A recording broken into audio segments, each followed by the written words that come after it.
Chapter 221. After the three of them landed, Thea felt the deep malice of the values of 1918 society. It was discrimination. Discrimination against women. Discrimination against the three of them, who were obviously different from the locals in appearance and dress. From the moment they entered the port, their journey had not been smooth. There were customs officers who wanted to take advantage of them, local tyrants who wanted to force them to buy and sell. There were even a few young children who ran past the three of them. They were obviously here to steal. They could not be so tasteless as to steal from the children, because the children ran past them several times and found that the three of them did not have a single drachma on them. The children gradually dispersed in dissatisfaction. The three of them were faced with a real problem. They had no money at all. Although Diana knew about the concept of currency, it would take time to apply the theory to practice. Steve, on the other hand, had escaped in a hurry and did not bring a single cent. Although Greece was also one of the allies, his identity as a spy could not be exposed. He could not possibly contact the local pro-American elements for a few dollars, could he? If he did, he would not be far from being court-martialed. Thea did not even have to mention. She had left her wallet on the Wave Rider, and even if she had it, she would not dare to take it out. It was 1918 now, and printing technology and paper were very different from modern times. While the night was getting darker and darker, Sia walked past a corner and created a doppelganger. She found the few local bullies who had forced them to buy and sell. After a round of punches and kicks, the doppelganger handed the main body 3 bills. Damn! They were too poor. Thea tested the purchasing power of the money. 2 bills marked 100 could only buy a jar of honey and a bag of nuts on the side of the road. This purchasing power made her speechless. No wonder they were so poor 100 years later. The things were expensive, the currency was worthless, and the people were idle. It would be strange if they did not have financial problems. What's wrong? When Diana reached out to take the food from the roadside stall, Thea quickly stopped her. We have no money. You can't take other people's things. Diana suddenly understood. As a hero of justice, this was admirable. She would never bully the weak. Then what should we do? Thea couldn't come up with a good idea either. Robbing 1 or 2 of them would be fine, but if there were too many of them, they would be easily exposed. Moreover, those people were too poor, so the effort and reward were completely disproportionate. Actually, we can go to the tavern. There are usually gambling places there. When Steve returned to human society, his fear of the 2 witches around him subsided a lot. He felt alive again, and this time, he finally made his own suggestions. Thea's eyes lit up. What a great idea. She patted Steve on the shoulder and said, "Good idea." Based on her personality, if she wanted to do something, she would do it big. How much money could she earn from the public in the pub? If you want to find someone, you should look for a casino. She stretched out her hand and stopped a big man with a fierce face who was passing by. Before the man got angry, she cast a hinting spell on him, and the big man instantly turned into a kitten. He told Sia everything he knew about the casinos with shallow backgrounds in the vicinity. You're messing around with magic again. Diana was a little speechless, but in order to solve the situation, she couldn't say anything. Magic. This word broke into Steve's mind. Many unreasonable things seemed to have been explained, but more questions surfaced in his mind. He also knew that he had no status now, and the 2 women wouldn't talk to him. He could only observe silently. I only won $20,000, and this is it, these people are too weak. Thea's ambitious money-making plan was defeated at the first stage. Her X-ray vision was still very sharp, but the casino's psychological tolerance was too low. It was only 20,000, and the so-called boss jumped out, crying and complaining about how difficult it was for him. The kind Diana could only drag Thea out, which led to the previous conversation. However, this amount of money was too little. The three of them found a slightly more luxurious casino.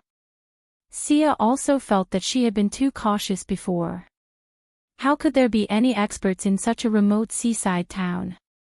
With her and Diana's abilities, even if there were any powerful enemies, they could still run away if they couldn't beat them. She still chose 21, which was the best way to utilize her X-ray vision.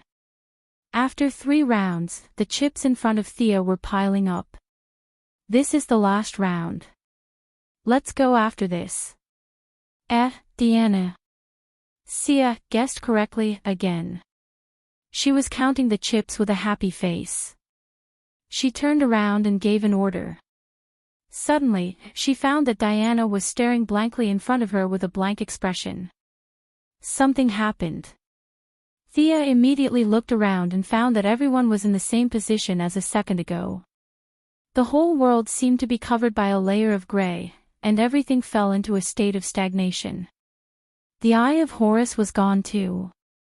When Thea wanted to observe the nearby movement, she unexpectedly found that the Eye of Horus was not activated, as if it didn't exist at all. "Hey, little girl, don't look around." A clear voice sounded not far from Thea. "Who is it?" Thea was shocked at this time. The enemy was so close to her. She didn't have time to think about whether the enemy was malicious or not. She kicked the ground and jumped back, trying to distance herself. She imagined that the enemy would follow up with an attack, but did not appear. Only then did she have time to look at the person who spoke. "Ha! Who is this woman?" In the dark and gray environment, a woman in an emerald palace robe should be very eye-catching, but Thea didn't see her. It seemed that she was also sitting at this table when they were gambling. Her seat was only 2 seats away from Thea, but her impression of her was very vague. Thea didn't know whether the woman was a friend or a foe, but she must be very strong. She tried to summon the divine bow again, but found that the divine bow, which she had a close connection with in the past, seemed to be responding to her from afar. "Are you looking for me? Do you have any business with me?" "Wrong, little girl. I'm not looking for you, but you are looking for me. Your friend is a demigod from the Greek pantheon. It took me a lot of effort to avoid her.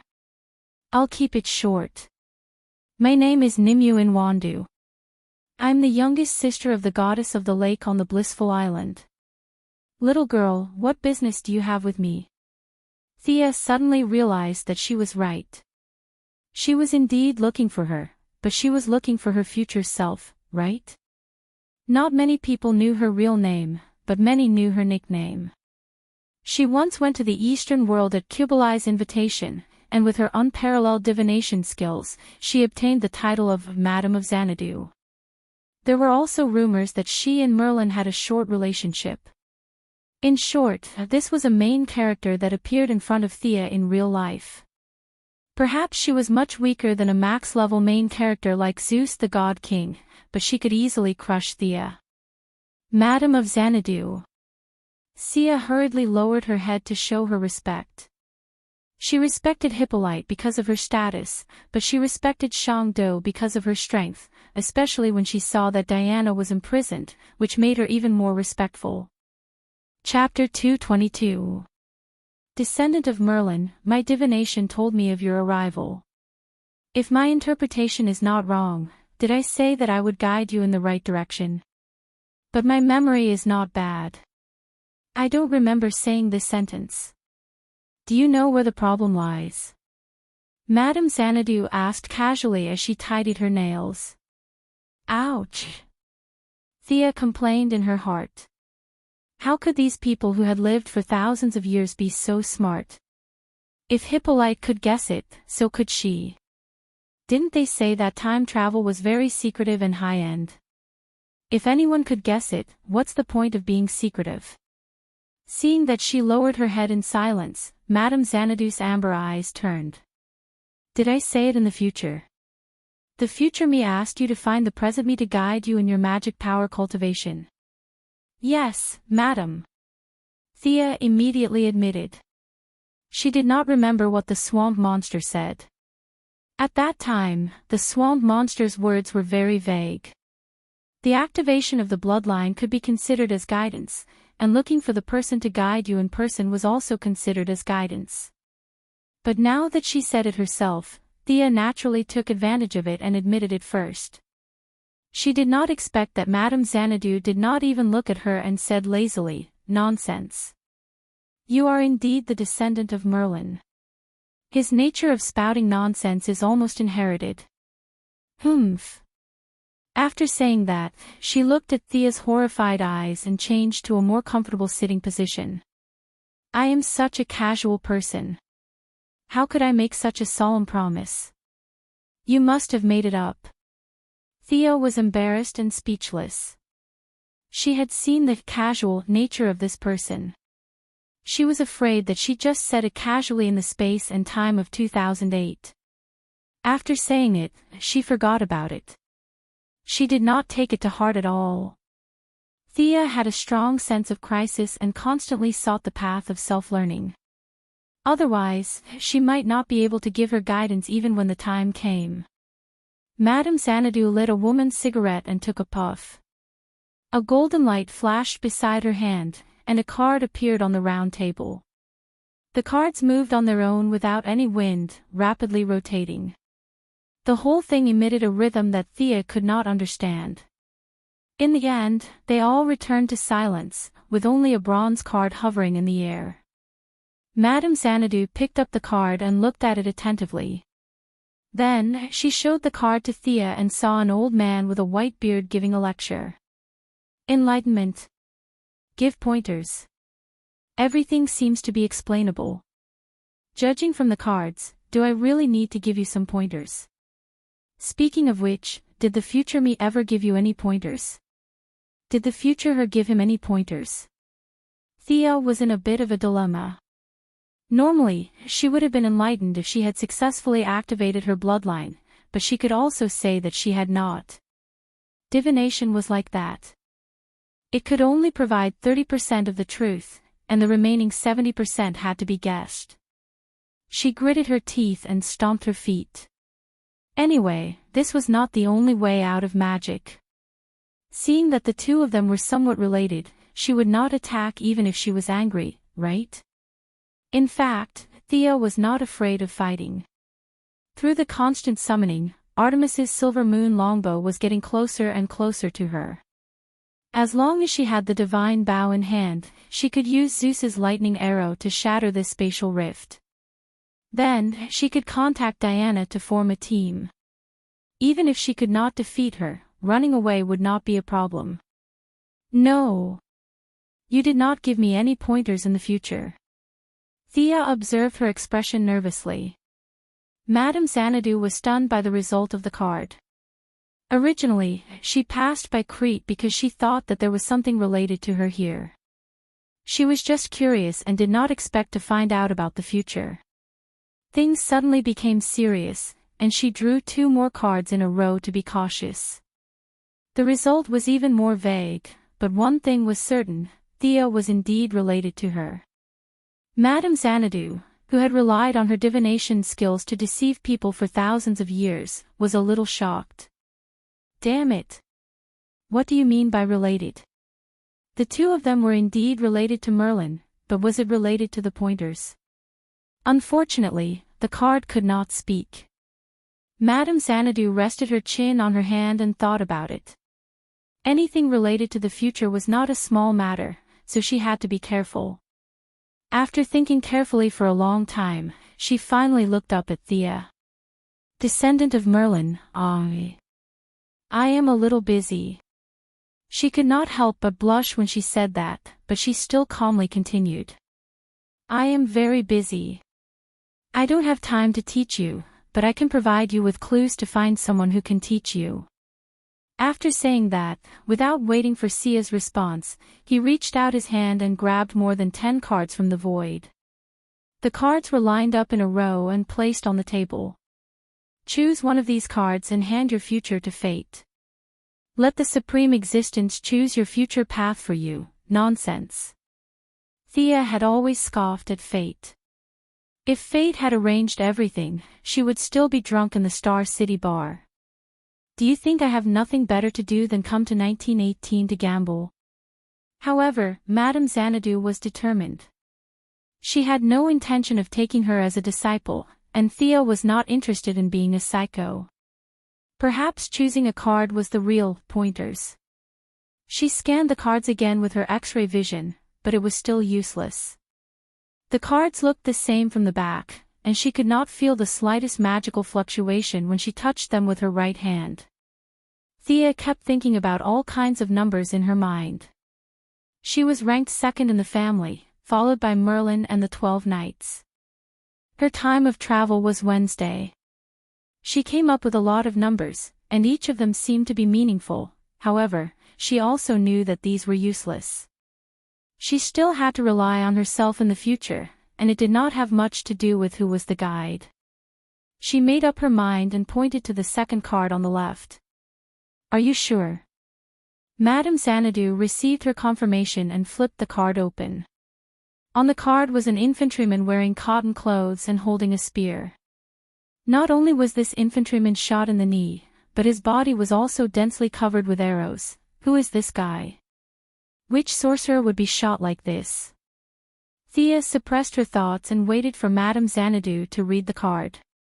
A veteran who died in battle. Considering that this matter involves me and Merlin. This guy's family history can be traced back to Arthur's time. Madame Xanadu seemed to have seen Thea's puzzled face and helped her to analyze it. This card is very new, which means that this person died not long ago. Since it involves Arthur, it means that he is also British.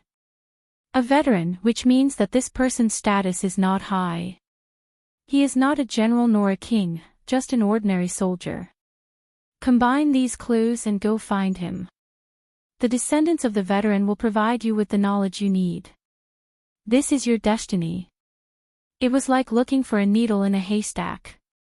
Even in the 21st century, when Thea had money, connections, and the internet, it was difficult to find him, let alone in this dark time period.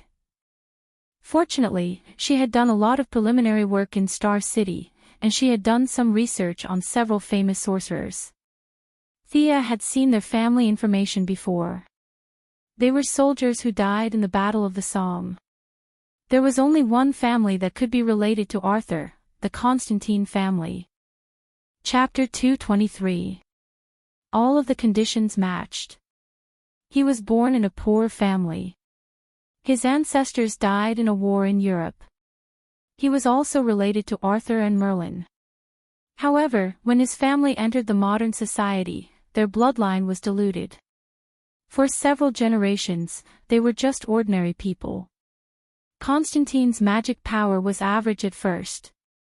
It was only through his adventures that he grew stronger step by step. However, John Constantine was not even born yet.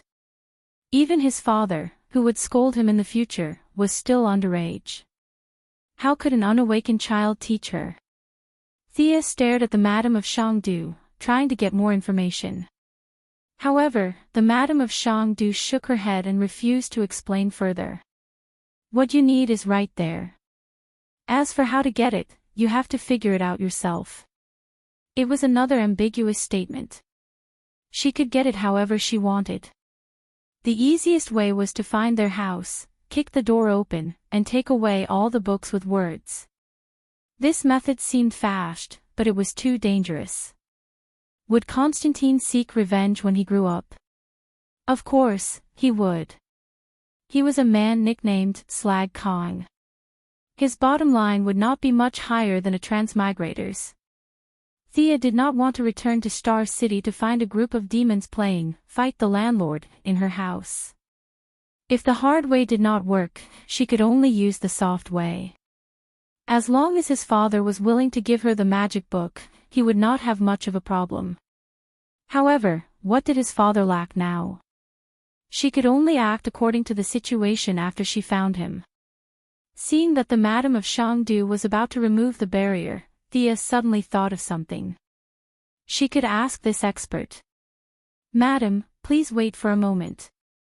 I have another thing that I need your help with. The Madam of Xianxia might have felt that it was too much to send Thea away so hastily. She retracted her arm and sat down, ready to listen to what she had to say. I have an ancient Egyptian talisman. If I use it directly, I am afraid that it will attract the attention of the gods. Is there any way for me to absorb the talisman's magic power without alarming the gods? Thea knew that it was not good to show off one's wealth. However, the Madam of Xianxia was a Celtic deity. She would not be interested in the Egyptian deity's belongings. Thea was betting that the Madam of Xianxia was not interested in her belongings. Unfortunately, Madame Xanadu's expression was as calm as water, and no one could tell what she was thinking. Can you take it out for me to see? Thea shrugged. I can't take it out in this barrier. Pa, Madame Xanadu snapped her fingers and said, it's done now. Thea immediately felt the connection between herself, the bloodline space, and the divine bow. She stole a glance at the Madam of Xanadu. She had such a strong understanding of space. Compared to Vandal, Hawk Girl, and Queen Shi, who had lived for countless years, immortality was the greatest benefit for people with mana. Now was not the time to think too much. Thea quickly took out the jade box from her ring and placed it on the table. When she was on the ship, she had already moved everything into the spatial ring. The unicorn cheered for a long time. Madame Xanadu reached out and opened the jade box. She exclaimed softly and laughed instantly. Isis! You bitch, you've actually fallen to such a state. Ha! Theo looked at Madame Xanadu, who was laughing so hard that she was out of breath. She could see that these two had a grudge against each other. It was good to have a grudge. The enemy of my enemy is my friend. After laughing for a while, Madame Xanadu felt that she had lost her composure. She coughed twice and asked, Little girl, what do you want to do? Sia broke out in a cold sweat and repeated her request. I see. Madame Xanadu did not answer directly. Instead, she looked at Thea from head to toe with her amber eyes and lowered her head to think. Originally, I wouldn't answer your question, but since you made me happy, I'll give you another piece of advice. This amulet is indeed full of magical power. It's wise that you don't dare to wear it rashly. However, no matter how strong it is, it's still a dead object. There are still many things in the world that can restrain it. As for absorbing it, although there aren't many ways, there are still ways. Madame Xanadu paused for a moment. There are some ways to do it, but you may not be able to use them. Thea also understood this logic. There were countless powerful people in the world. What was the use of telling Thea that the anti-life equation could solve this amulet? It was not realistic at all. Then what do you mean? Thea could not figure out what this old woman was thinking. Madame Xanadu snapped her fingers and countless cards appeared in front of the two. Divination. Divine the most suitable method for you. Then hurry up and start. Sia found that after Madame Xanadu finished speaking, she crossed her legs and didn't say anything. What did she mean? Thea's brain spun a few times. Fortunately, she was smart enough to understand immediately. What the hell, she wanted something. She definitely did not want money, so it could only be magical equipment. Thea tried to take out the black mist dagger and shook it. Madame Xanadu did not even lift her eyelids. As expected, this dagger's level was too low. Thea rummaged through her bag again. This seemed to be quite suitable. She took out the orb of Horus that she had found on Purgatory Island. With the fall of Horus, the magic power of the orb had inevitably begun to decline. She had temporarily sealed it and planned to return to Star City to absorb it. Now, for the big amulet of Isis, she could only sacrifice the small orb of Horus. The The orb of Horus attracted Madame Xanadu's attention. She looked up and down at Thea again. Descendant of Merlin, as the chosen one of the Greek gods, are you going to fight to the death with the Egyptian gods? At the mention of this, Thea almost cried. She did not want to. Who knew that the enemy gods she met back and forth were all from Egypt? Coincidentally, they were from the same family.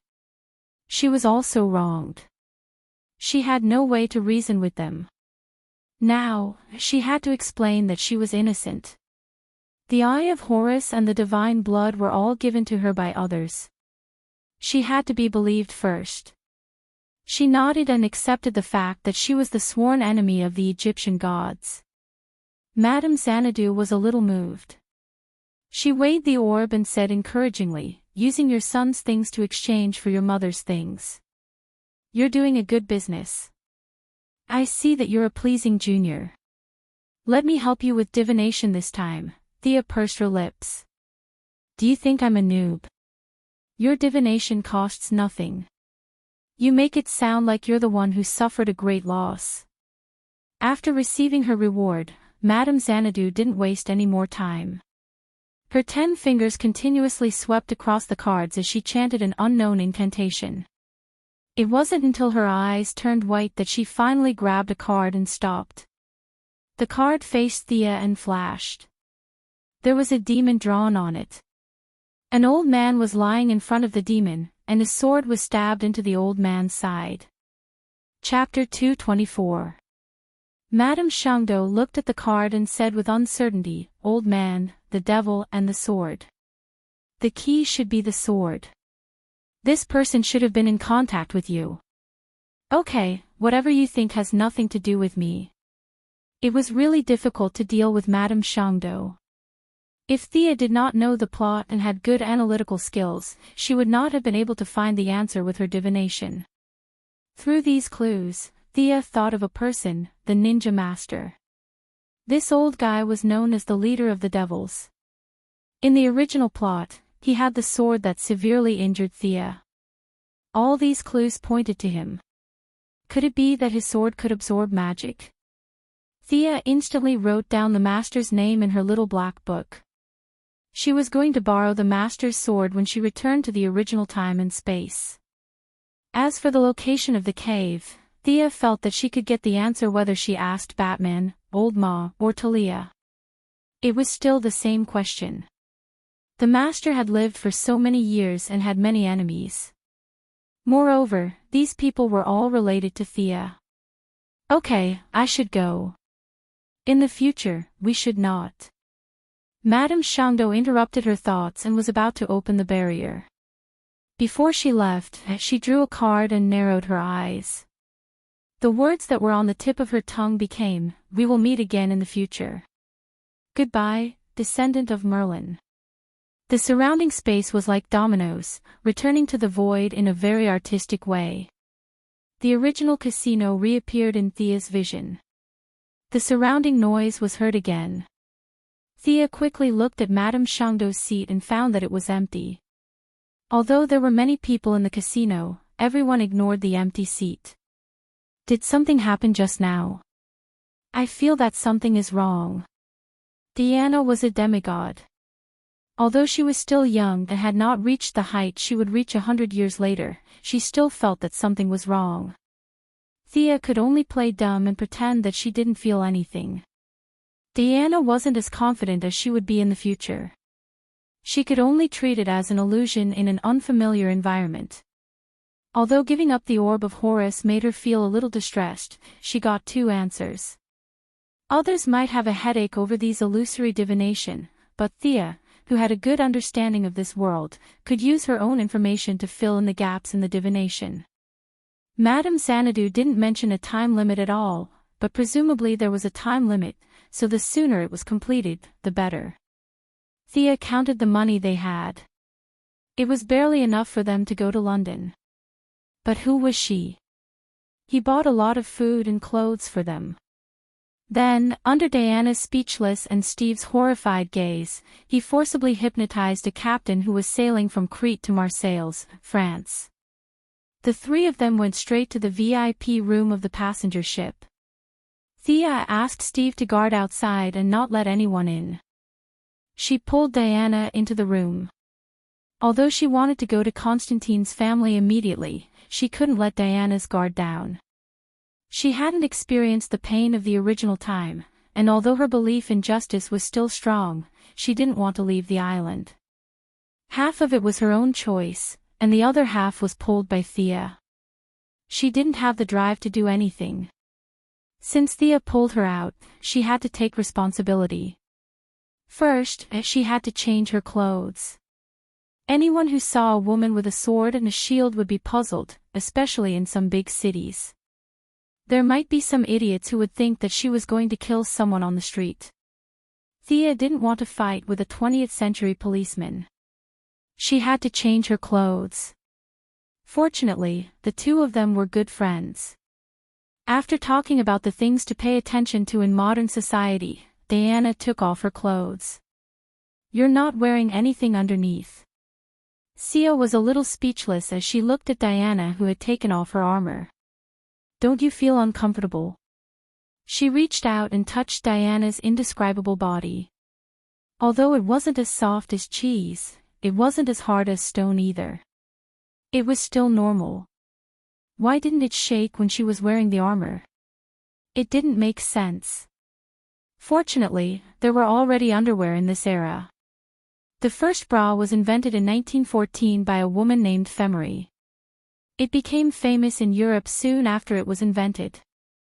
Crete was the hub of the Eastern Mediterranean, and there were many merchants coming and going. Femery bought a lot of them. Although the material was not good enough for Thea, it was a very luxurious garment at the time. She picked the largest one and put it on Diana. She told her that it didn't matter when she was fighting, but it was best for her to wear it during normal times. The underwear was easy to solve, but the outerwear was troublesome.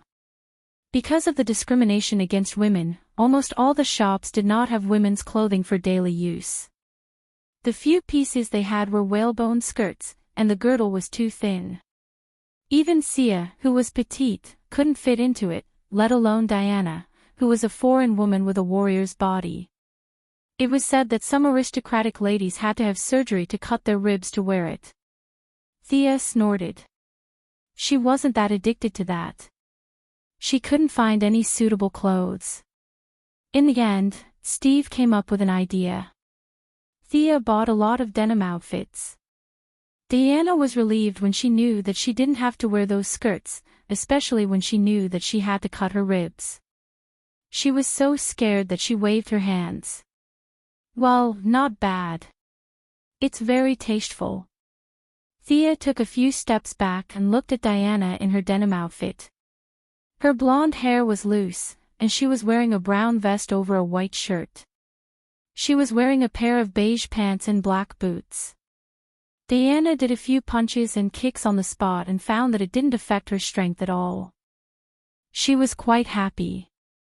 As for her equipment, Thea had already thought about it. She found a huge backpack. Except for the shield, which took up a little space, everything else could be put in it. From the outside, she looked like a hiker. She didn't look out of place. The three of them got off the boat in Marseille. Thea asked Steve, "Mr. Trevor, do you think we should take a boat around Spain, or take the train from here to Bordeaux and look for a boat?" No matter how stupid Steve was, he could tell that Sia was definitely not a native, especially when she was compared to Diana's curious look. He thought for a moment and said, "The speed is about the same. There are too many people on the train, and your friend." He pointed at Diana. "Well, let's continue to look for a boat. It's best if it goes directly to England." "God, Diana, put it down." Thea was discussing with Steve when she suddenly saw a fat woman holding a baby pass by Diana. Diana's eyes lit up when she saw the baby. A human baby. Like a child who had seen a new toy, she quickly held the baby in her arms and weighed it. It seemed that she wanted to confirm whether Hippolyte's theory that babies were all angels with wings was correct. She threw the baby into the air. Chapter 225. Oh my God. Thea leaped forward and caught the baby when the fat woman screamed. She glared at Diana, who was still confused, and quickly returned the baby to the fat woman. The fat woman was not going to let it go. She kept yelling. Thea could not understand her local French, but she did not think that she was welcoming them to her house. More and more people gathered around because of the fat woman's yelling. Thea could not use her suggestion spell in public, so she could only try to please the fat woman. However, the two did not speak the same language, and the fat woman was cunning like a commoner. She threw a tantrum and threw a tantrum. Diana seemed to have realized that she was in trouble. She lowered her head and silently watched the situation unfold. Thea's memory was very good. She learned some French from the fat woman's habit of speaking and the discussions of the people around her. However, she did not understand the so-called most beautiful language at all. She forced herself to communicate with the fat woman, and after paying a lot of money, she finally got the fat woman's forgiveness. "I'm sorry." Diana saw that the crowd had dispersed. Thea's face was pale, and she stepped forward to apologize. When Sia asked Hippolyte why she had thrown the child away, she almost fell to the ground. Hippolyte's habit of running her mouth was too much of a cheat. Fortunately, it did not cause any bad effects. Thea quickly explained the normal human life to Diana. As for whether there was any conflict with the story of the Queen, she would let Diana figure it out herself. After this incident, Thea did not dare to leave the house alone. She decided to let her familiarize herself with the place for a few more days. Of course, she could not just lecture Diana all the time. Although Diana looked mature, she was still a naughty child. She needed to be rewarded after a lecture. "Here, try this." Thea passed a piece of ice cream to Diana and took one for herself. She licked it. Yep, the sugar content was ridiculously high, and it was not as good as the taste in the future.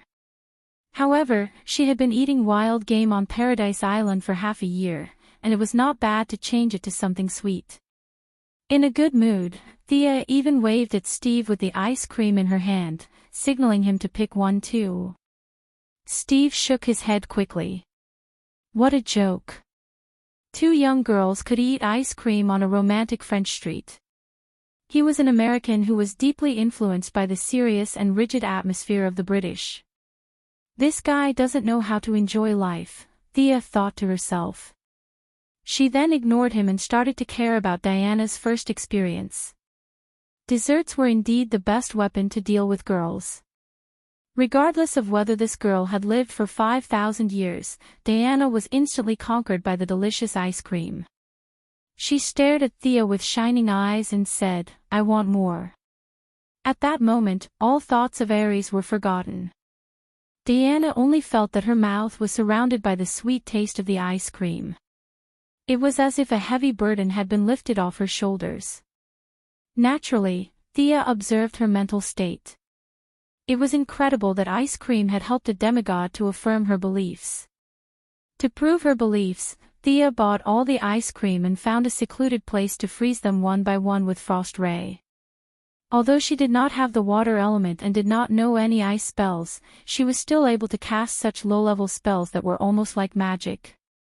Steve was no longer surprised by the earth-shattering things she had done. He calmly watched as she froze the ice cream with her hands and volunteered to carry the heavy responsibility of carrying this large pile of desserts. Thea gave him a look that said, "You're smart." The three of them found a passenger ship to London and began their journey at sea.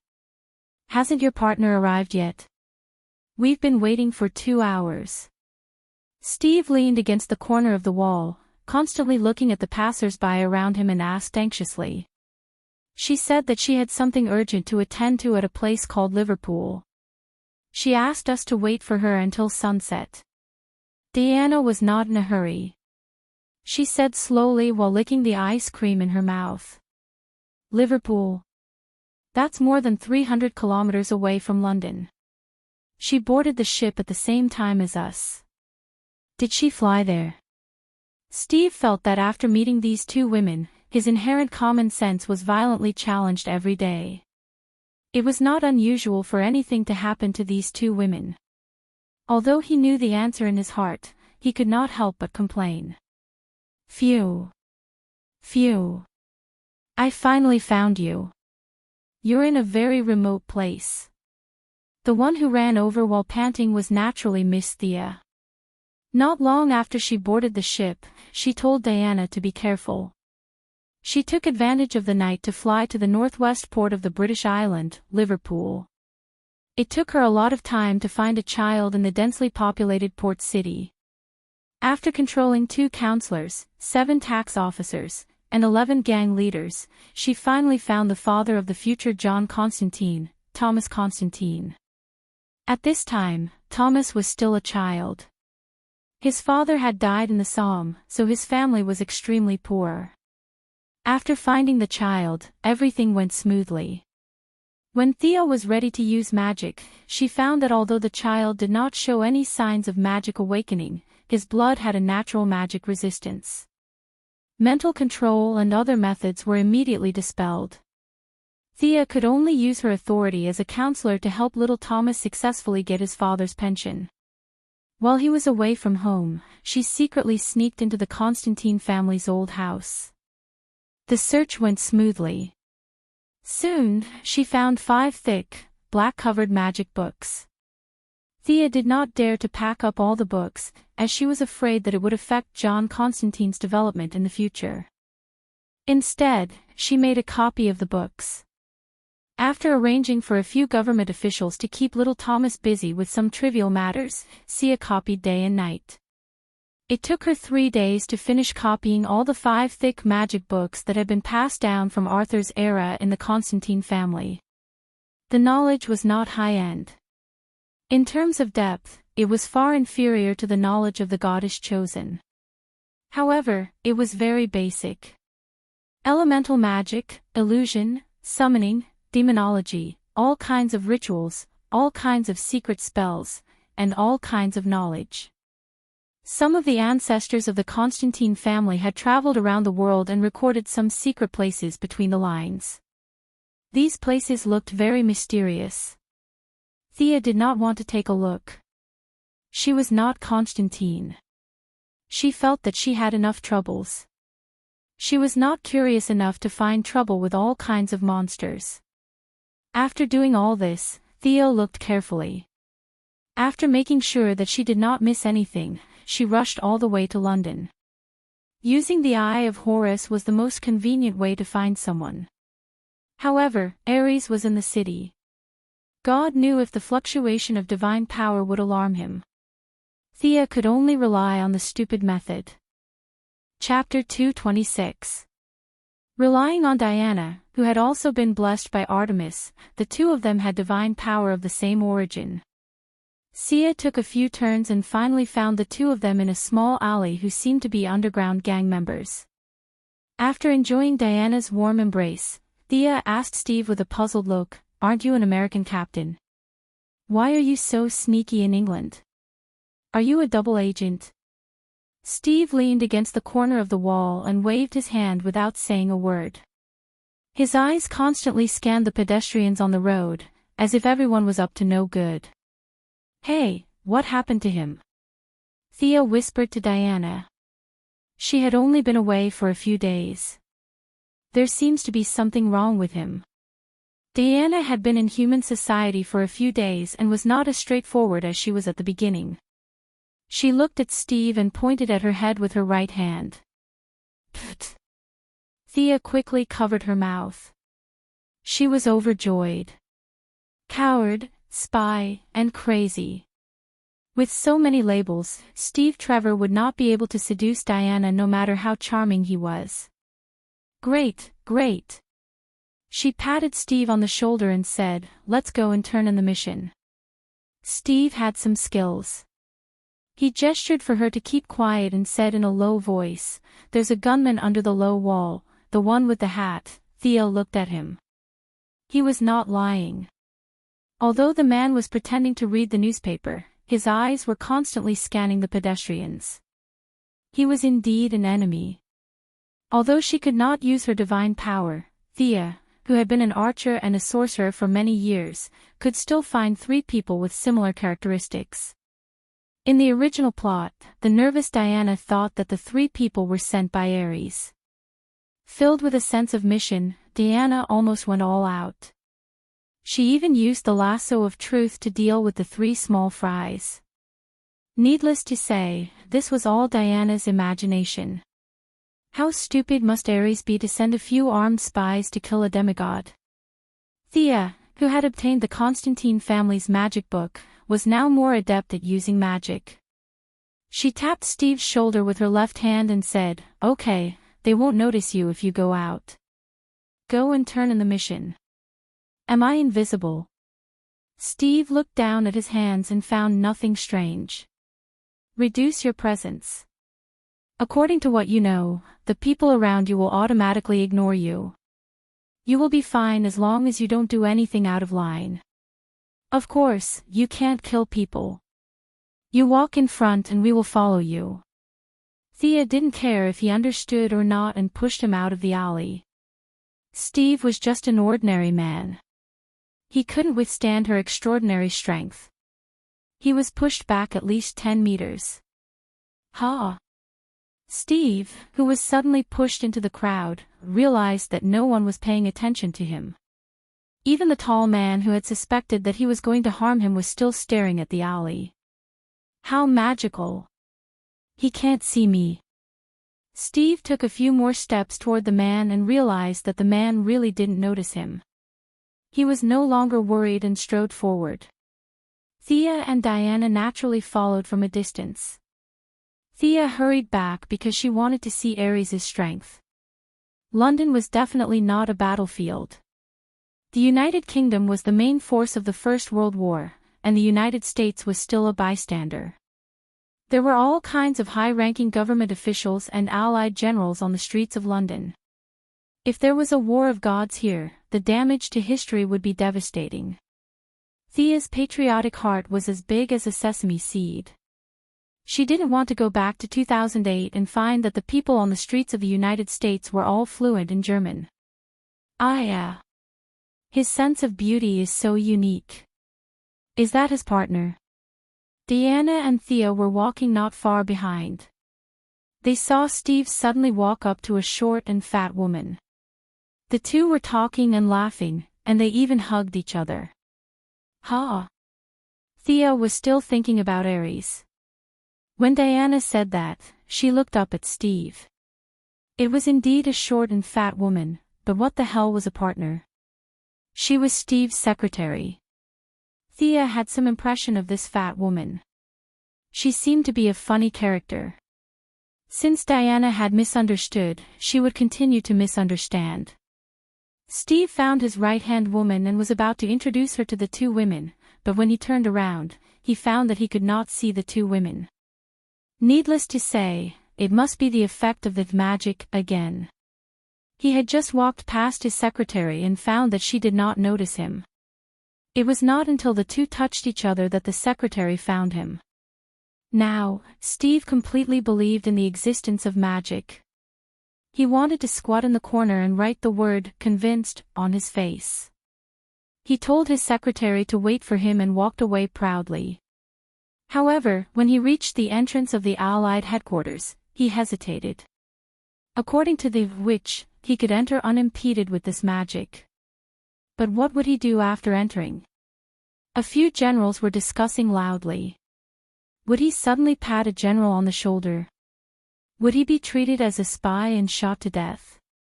The United Kingdom was now the first superpower in the history of human civilization. Shooting an American lieutenant would not cause any controversy at all. But he couldn't see Thea now and couldn't remove the magic. He was so anxious that he stomped his feet. Miss Thea finally saw him pacing back and forth at the entrance of the headquarters. An invisible wave dissipated from Steve's body. The guards at the entrance of the headquarters were standing guard when they suddenly saw a big living person stomping his feet in front of them. They were so scared that they almost wet their pants. This assassin was too skilled. The two overly nervous guards raised their guns. Steve was also taken aback by their overreaction. Fortunately, he had good reflexes. While dodging the gun that was aimed at his face, he handed over his ID. The guards looked at his ID and saw that he was an American captain. They didn't believe it at all. It was too easy for such a skilled assassin to forge a captain's ID. They couldn't let him in even if he showed the ID of the British Prime Minister. Steve couldn't defend himself. Fortunately, at the critical moment, the German spies temporarily attracted the attention of the guards. 3 German spies were originally watching the alley when they suddenly heard the noise. They saw Steve talking to the guards. The 3 of them looked at each other, threw away their disguises, and went to kill Steve with their pistols. Unfortunately, they were too late. The 2 sides were 100 meters apart. The guards were already very nervous. When they heard the gunshots, they immediately returned fire. The street was in a mess. Under the constant crowding, Thea and Diana automatically removed the magic effect. Diana looked at them and asked uncertainly, "Are they Ares men?" "They are all Germans." "Who are Germans?" "Those who come to our paradise island are Germans." Thea was too lazy to talk about political issues. It was meaningless to say too much. She would let Diana figure it out herself in the future. Chapter 227. As expected, Diana immediately understood what was going on. She was not particularly clear about the grudges of the outside world, but the people who wanted to kill her sisters on Paradise Island were undoubtedly bad guys. Should we go and help? Help what? There are only 3 enemies in total. Look, the reinforcements are here. Thea was a little impressed by the 3 German spies. They were really not afraid of death. 3 people rushed out of the Allied headquarters with 3 pistols. Although the guards were usually not elites, there were still more than 10 people there. They were all holding rifles.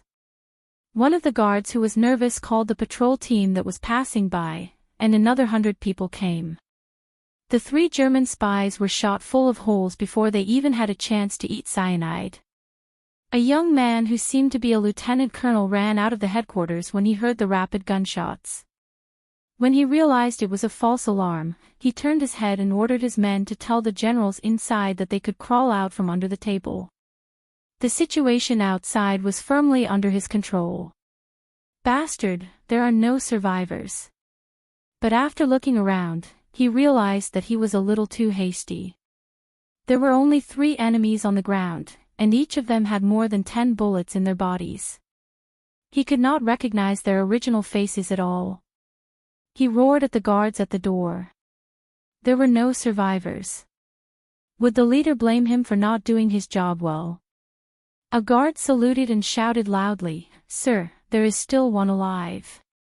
He pointed at Steve, whose face was swollen from the gunfire. "I am not German."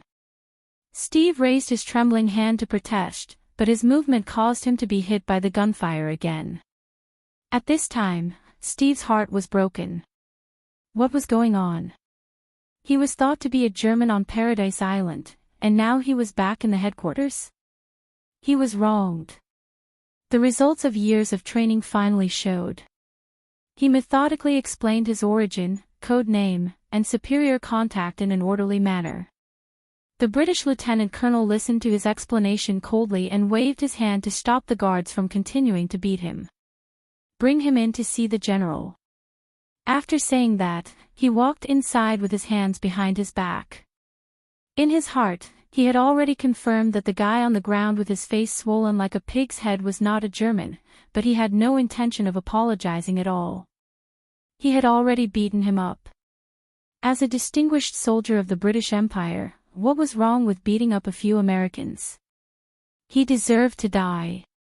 The 2 women watched as Steve was dragged into the command center. "Isn't it inappropriate for us to just stand here and watch?" Diana was a little soft-hearted. Although she did not see anything special about Steve, he was still her companion after all. Now that she saw him being dragged in like a dead dog, she felt a little sympathetic. Thea also felt that her magic seemed to have caused some trouble. She felt a little guilty. That was not how the original plot unfolded, was it? Fortunately, nothing unexpected happened. Everything was still within the general range. What could she say now? He could only force himself to explain that this was the fastest way to meet the general. Fearing that Diana would not believe her, Thea even told her about the relationship between Britain and America. Steve was an American soldier.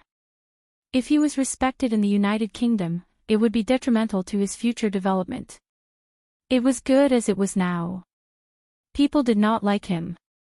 The United States could rest assured that he would not commit treason, and the British would not like him. Look, Steve's partner is standing outside the door as usual.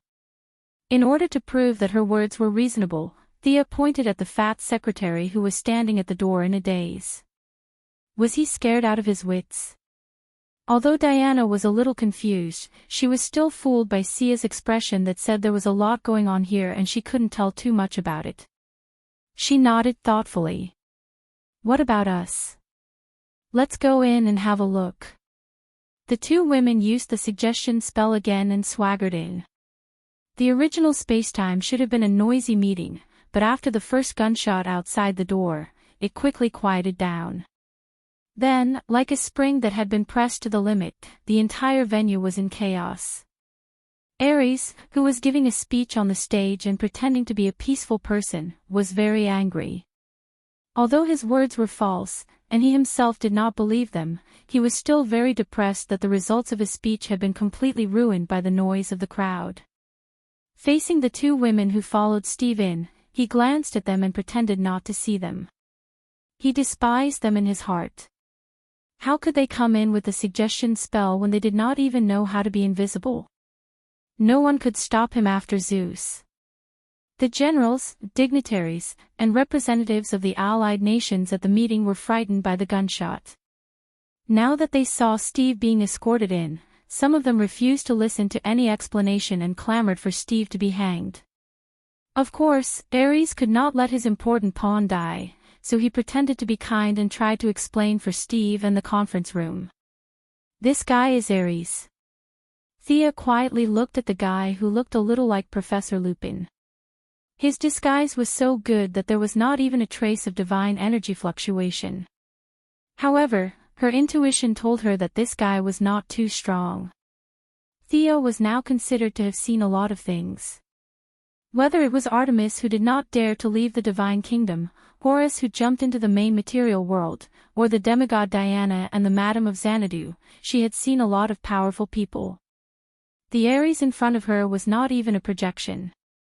At most, he used the war in the mortal world to extract a trace of energy from the law of war to create an avatar.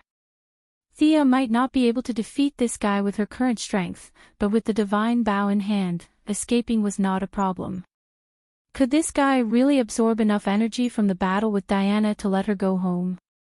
Thea rubbed her chin and kept thinking.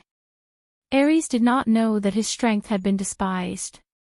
With his efforts to mediate, everyone angrily gave up the idea of killing Steve directly. The dignitaries left in anger. As for whether they went back to change their pants, no one knew.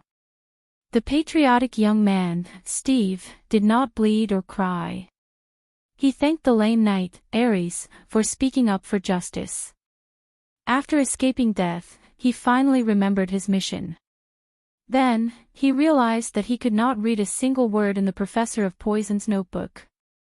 Diana wanted to rush out and do a promising job as a translator, but Thea quickly cast a mute enchantment to cover the two of them and stopped her. What a joke! The Allied nations were currently at war with the Allied nations. This wasn't a war between two villages. It was a war involving dozens of countries. There were at least hundreds of languages involved. The poison professor wasn't an alien. How could the Allied nations not know each other's language? If Diana rushed out at this time, it would make the allies look incompetent, and the generals would lose face. Especially in such an era of discrimination against women, it would make these people look worse than a woman. No matter how great her contributions were in the future, these people would automatically ignore Diana's achievements when they thought of today's predicament. This would be very disadvantageous for her, who was determined to protect mankind and integrate into human society. Even if these so-called big shots died in the future, their thoughts would still be passed on to the next generation. If the initial impression was bad, it would be too late to remedy it in the future. Chapter 228. It was 1918, not the beginning of the war, but the end of the war. All kinds of materials and personnel were needed to serve the war. One of the general's secretary quickly called an old man with thick glasses from downstairs. The old man's knowledge was not to be underestimated. Without much thought, he finished translating the notes in the notebook. A few of the Allied generals listened to the old man as he finished reading the notes of the Doctor of Poisons. Very formally, they expressed that they understood. "Captain Steve Trevor, you did a good job. You can find a place to rest now." Steve was enraged by the bureaucratic habits of the generals. He scolded them for not doing anything. Then, he very vividly demonstrated what it meant to be beaten out in front of Thea and Diana. Looking at Steve being dragged out, Diana was puzzled. She whispered to Thea, "Why did the human generals ignore what was about to happen? Are they under a spell?" From the corner of her eye, Thea saw Ares, who was pretending to be a cripple, twitching his ears. She knew that her mute enchantment would not be able to stop him if he wanted to listen. She pretended not to see through his disguise, and he pretended not to see the two of them. Thea could not say too much about Diana's question. The current Diana was not as determined as she was in the original time. If she said that human society was too dirty, she might just go back to Paradise Island like Zhu Beiji in Journey to the West. To prevent Ares from seeing through her, Thea could only pretend to be serious and said, "I did not feel the fluctuation of magic. Maybe these generals are timid. Humph, childish Amazons." Hearing Thea's words, Ares snorted. His perspective was too high. Although he had some doubts about the existence of a pure warrior tribe like the Amazons who knew magic, he did not take it to heart. From the short contact with Steve, he read a small part of Steve's surface memory and knew that the Amazon that appeared out of nowhere was called Artemis. He knew the name of the goddess of Paradise Island very well. He automatically thought that the divine power in Thea was an appendage of the goddess name. At most, he was surprised that his goddess sister, Artemis, was still alive and had divine power.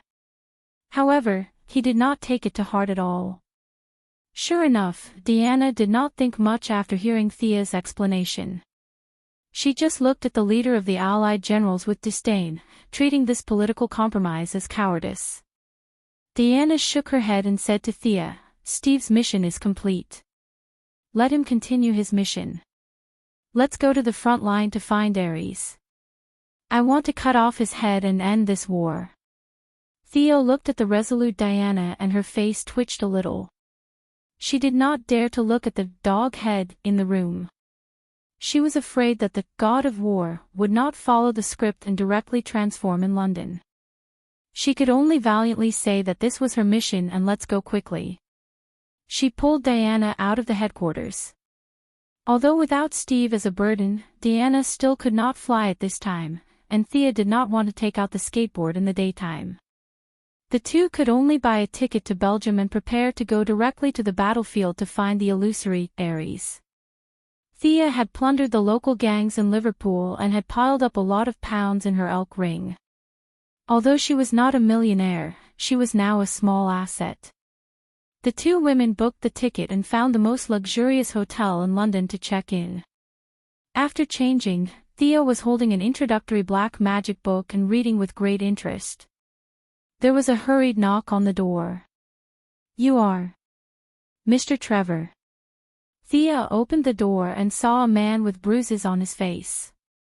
It took her a long time to recognize that it was Steve, whom she had been separated from for a long time. The patriotic young man, Steve, looked tired at this time. I have been looking in the hotels in the city for a long time and finally found you. You have to help me. Steve was depressed. He did not dare to use the American intelligence personnel, so he could only ask around from the port train station and found that the two women did not leave the city. He judged that the two women did not have much money and initially found small hotels. In the end, he almost searched the entire London before he found the two women in the most luxurious hotel.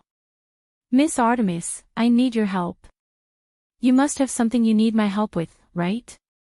Steve was about to give up, but he did not expect to unexpectedly receive the help of a knight who had difficulty moving.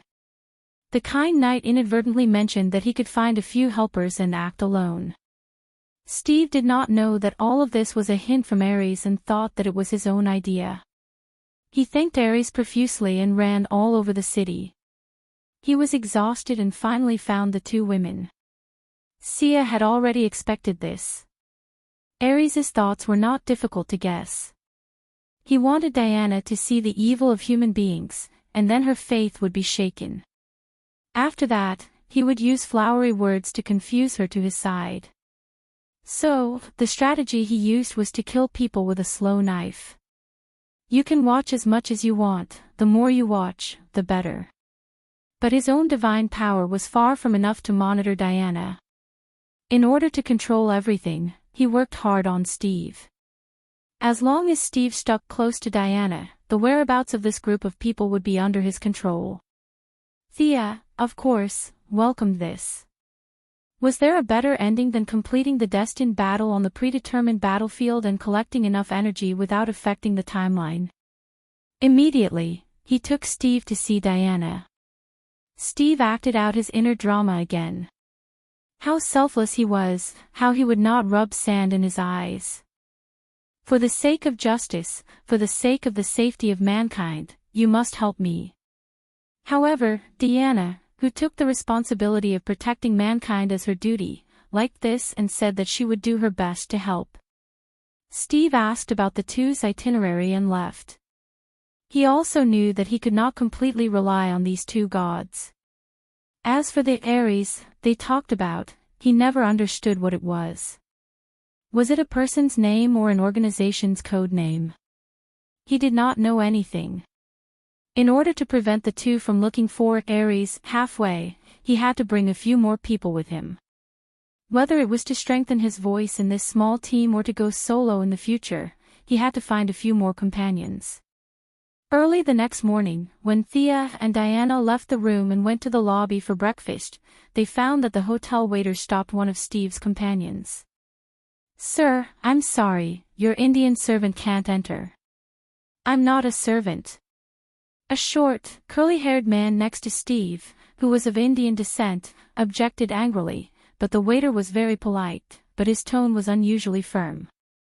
"We are the most luxurious hotel in the world, and Indians are not allowed in." Chapter 229. The commotion was witnessed by the two girls who were having breakfast. Thea was nonchalant, but Diana frowned a little. She was a little displeased with the appearance of Steve's companion. Ancient Greece was a country that valued appearance highly. Whether it was the gods or heroes, they were all tall and strong, brimming with power and beauty. Paradise Island, which was deeply influenced by their culture, naturally had such a culture. Although Steve's combat power was weak, his personal image could barely meet Diana's aesthetic standards. However, the Indian companion he brought today was 1.6 meters tall, dark-skinned, with curly hair and a short beard. He was also a little hunchback. No matter how you looked at it, this guy had nothing to do with Greek aesthetics. The future Diana would be able to accept all kinds of people after living in human society for 100 years. However, she had just left Paradise Island. Although she was not the type to judge people by their appearance, she was still a little annoyed when she saw this guy. Would this guy drag down the average appearance of the team? She could not help but feel a little resentment towards Steve. Fortunately, Steve did not come alone. Soon, a good-natured cripple came out from behind him. Thea's eyes flashed slightly. Was Ares going to officially meet Diana? As a person who had disguised himself in human society for many years, Ares knew the human heart very well. He used his identity as a knight to successfully resolve the dilemma of the Indian man. Steve also saw the two women. He quickly walked to them and introduced the lame man behind him. "This is the patriotic gentleman I mentioned to you before, Sir Patrick Morgan, who is very supportive of me. Sir, these two are companions that I met on my journey. They are very righteous friends. This is Diana, and this is Artemis." The old cripple Ares disguised himself very well.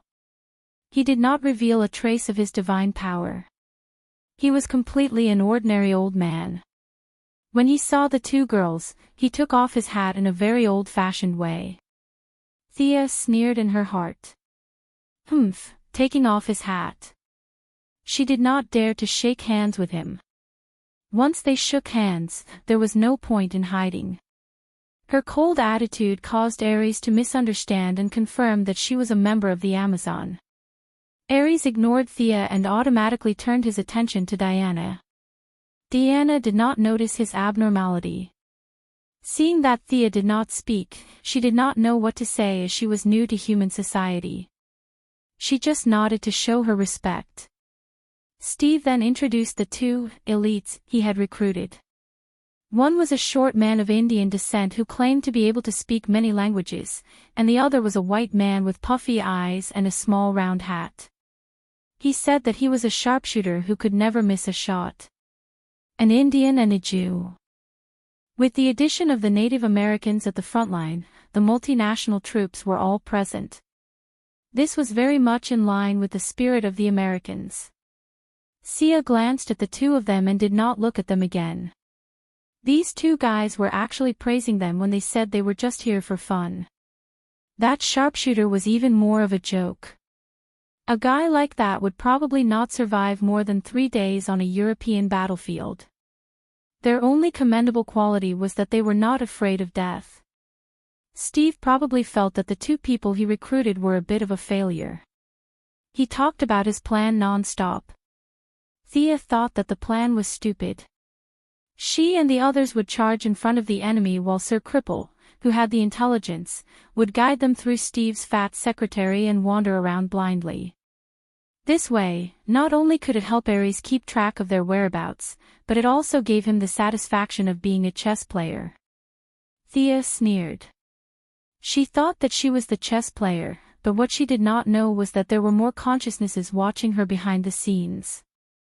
In the end, this farce was just a novice trial given to Diana by the gods. However, since she had taken the longbow from the goddess, Thea would not undermine her. She would work hard to be a good bystander. Thus, the plan, which was obviously formed under the influence of Ares's divine power, was passed without the two girls and the helpers saying anything. Finally, Ares handed Steve an envelope and said, "This money will last you for a few days." Then, he smiled and said goodbye to them. Thea looked at the thickness of the envelope and pouted. It was really thin. She estimated that it was less than 10 pieces. What a stingy guy. After deducting the commission for hiring the two elites, the remaining money would only last them for a few days. The rest of the time, they would have to starve. Steve might have thought of this problem too. He touched the thickness of the envelope and looked at the two girls, who seemed to be able to stay in a luxurious hotel. Thea naturally would not let them take a boat. The two of them took a luxurious cruise ship and had breakfast with Diana. Diana kept describing the breakfast here as delicious and promising. Then, she took Steve and his two elite helpers and boarded a merchant ship that was said to be under the name of the neutral Queen of the Netherlands. In less than half a day, they arrived at the shore of Belgium and successfully found Steve's third helper, the Native American nicknamed Chief. Sia, who did not understand the Native American's language, did not understand why this Native American came to the European battlefield to help the white man fight. Diana was a little interested in the tall and burly Chief, but after she threw the burly man 10 meters away with one hand, this interest completely disappeared. The people outside are so weak. Diana complained to Thea, a little distressed. Thea was a little speechless. What do you mean? You can't use me as a standard to measure the people outside. This is a dangerous thought.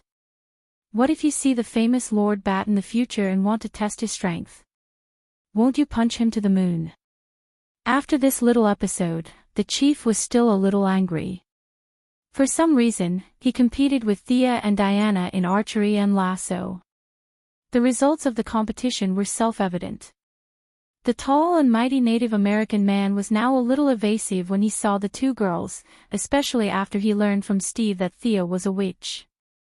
He did not dare to show off his muscles in front of the two girls. The small team had a heated debate about whether to stop the Germans from spreading the poison first or go to the center of the battlefield to find Ares. Thea naturally supported Diana. At the end of the debate, Steve threw out a shocking idea. The German general Rudolf was Ares, and he wanted to launch the poison attack at the same time. What a coincidence! You guys follow me to kill him. Maybe Ares will be dead after that. In Steve's words, Rudolf was the root of all evil in the world. He would feel uncomfortable if he did not eat a few children every day. It was the first time Diana heard such a shocking story. She was furious and decided to go with them to fight the Demon King, Rudolf. Thea was impressed by Steve's ability to lie through his teeth in order to curry favor. Steve also took advantage of the fact that they did not know the truth of the First World War. He made up a story about a general who used all his military power to satisfy his personal ambition and started a world war. His story was full of arguments and evidence. If Sia had not attended history classes, she would have believed him. Chapter 230. Steve breathed a sigh of relief. He also knew that it would be impossible for him to assassinate Rudolf, the leader of the Junker nobles, with the help of these two powerful women. Although he had to sacrifice a little face, it was acceptable for the sake of the country and its people. What Thea did not know was that when the world was completely at peace, Diana came to Steve with a history textbook written by the United States. She wanted him to explain the story he made up. Steve was speechless, and in the end, the two of them broke off all contact. Steve was secretly pleased with himself. He did not know that he would have to pay the price for what he said today.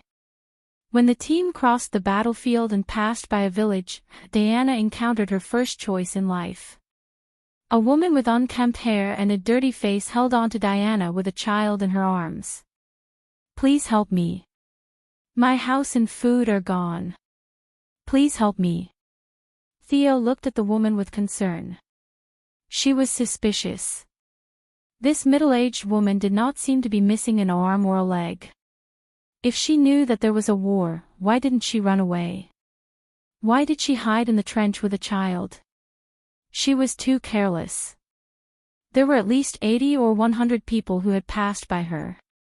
Why did she grab onto Diana so accurately? Thea could only laugh at such an unusual situation. It was not the early days of the war. Now that the war was almost over, the rear had been stabilized. This woman only needed to run 10 miles to the west and she would be completely safe. However, she pretended to be a quail and hid in the trench at the front line. "We should help her." She said that there is no food in her village. "The villagers have become slaves. This is my duty." This time, Diana did not ask for Thea's opinion. Although it was normal, Thea was still a little sad. The little white flower Diana was finally growing up. Steve did not know that this was Ares's test. He was still sticking to his original plan, which was to pass through the village and go to the next safe place. "Why don't you have any sympathy?" Diana raised her eyebrows and glared at Steve. She then turned to Thea and said, "My sister, you will support me, right?" Thea pretended to be hesitant. "Diana, the Queen doesn't allow us to participate in the war." Diana's eyes instantly lost their luster. But I won't use my Amazon name to fight. Thea picked up a rifle beside her. I'll fight as a human. I said that I will always support you. Her firm tone almost made Diana jump with joy. She looked at Steve and the others and asked, "What about you guys?" Steve was still thinking about his dream of saving the country, so he avoided her gaze. Not to mention the other three elites. How could they fight for a few £100? You must be joking. Diana untied her hair and let her black hair fall over her shoulders again. She put on Antiope's forehead protector and took off her coat, revealing her shiny golden equipment. She glanced back at them and said, "I will save them." Then she jumped out of the trench and ran toward the German position. Thea also pretended to cover her with a rifle. This was different from Paradise Island. The German soldiers were doomed to be wiped out, and anyone could kill them. Even if there were a few captives, would Hippolyte let them leave the island to spread the news? What a joke. But Thea didn't dare to kill anyone on the battlefield. If one of the German soldiers was the father or grandfather of a future big shot and she accidentally killed him, it would be a big deal. But it wouldn't be right not to cater to Diana. She came up with such a seemingly impassioned but blatant way. She wouldn't use her Amazon name, so she wouldn't use her bow. She would fight as a human and shoot blindly from the back with a rifle. No one could say anything about her. And there were guns and cannons on the battlefield. Her long-range attacks were almost maxed out. It was easy to hit the target, but it was also not difficult to miss. No one would notice if she missed. She would occasionally shoot at the dead people on the ground. Presumably, the dead people wouldn't be affected if they were shot again, right? Diana fully demonstrated how a defensive warrior with godly equipment could beat up ordinary people. She blocked, dodged, and parried. When bullets came, she blocked them with her arm protector. When shells came, she found an angle with her shield to block them. The Germans were not to be trifled with. Several machine gunners roared and fired bullet chains at her. Diana's forward speed was stopped, and she firmly protected herself with the round shield. This shield had a similar effect to Marvel's Team America's shield. It had a taunting function. The German soldiers looked at the shield as if it was their father's murderer. They ignored Diana's two long legs, and countless guns and cannons landed on the shield. Thea felt a slight fluctuation of magic. Steve suddenly seemed to be boiling with blood. He jumped out of the trench with a whoosh, and several of his men followed him bravely. Such an unusual move naturally attracted Thea's attention. Was this a chaos spell? It didn't look like it. Thea opened the Eye of Horus and scanned the top of Steve's head. There were countless people fighting in the shadow. This was the god of war's domain. It seemed that Ares had done something to him.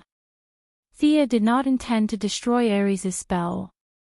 Now that Steve had a small blessing from the god of war, as long as he did not jump into the barrel of a cannon, he should not die. However, the effect was really not that strong. Theo looked at the few elites and found that the shadow of the god of war was almost invisible on them. The factor that spurred them to rush forward was probably their friendship with Steve. Although their individual combat power was not much, their participation in the battle was like the last straw on the camel's back. When the chieftain threw a grenade into the German trench, Diana took the opportunity to rush in. Sensing that they could win this battle, the commander of the Allied trench also issued the order for a general attack. Sia held a gun and rushed to the front as if she was the real deal. "Diana, are you okay?" Theo looked at her. She did not even lose a single hair on her body. She had a proper divine body. "I'm fine. Which village are we going to?" Diana also understood the power of human weapons through this battle. Now, she was much calmer. She did not even have a scratch on her skin, so what was there to be afraid of? She led the way into the small village occupied by the Germans. Thea did not have the same defensive armor as her, and her personality was not as fierce as her. Although her body was not afraid of ordinary bullets after being transformed by divine power, it was still very painful to be hit. The two kept a distance and rushed into the village. The following battle was very satisfying for Diana, but for Thea, it was very restrictive.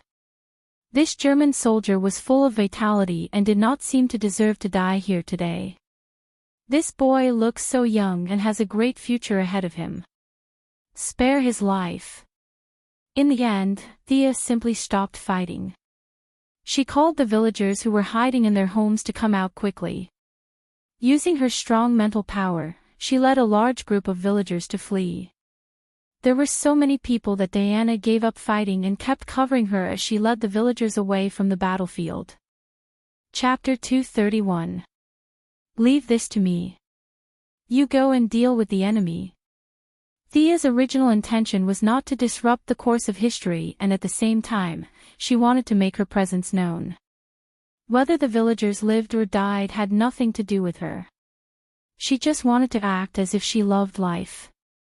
With Diana, a fierce defensive warrior, coming over, how could she happily slack off? Sending Diana to the front to kill the enemy was the right thing to do. Then be careful. Diana did not know about her various concerns and only thought that she was really helping her solve her worries. She was touched and rushed into the German stronghold like a gust of wind. She slashed with the sword in her left hand, smashed with the shield in her right hand, and rushed up to kick the enemy when she saw a flaw in their defenses. Thea, who was outside, naturally saw Diana's lithe, beast-like figure. Wherever she went, people died and were injured. Those who were slashed by the fake Godslayer were not so bad, but those whose faces were smashed by the shield were more miserable. Of course, the most unlucky ones were those who were kicked more than 10 meters away and vomited their internal organs.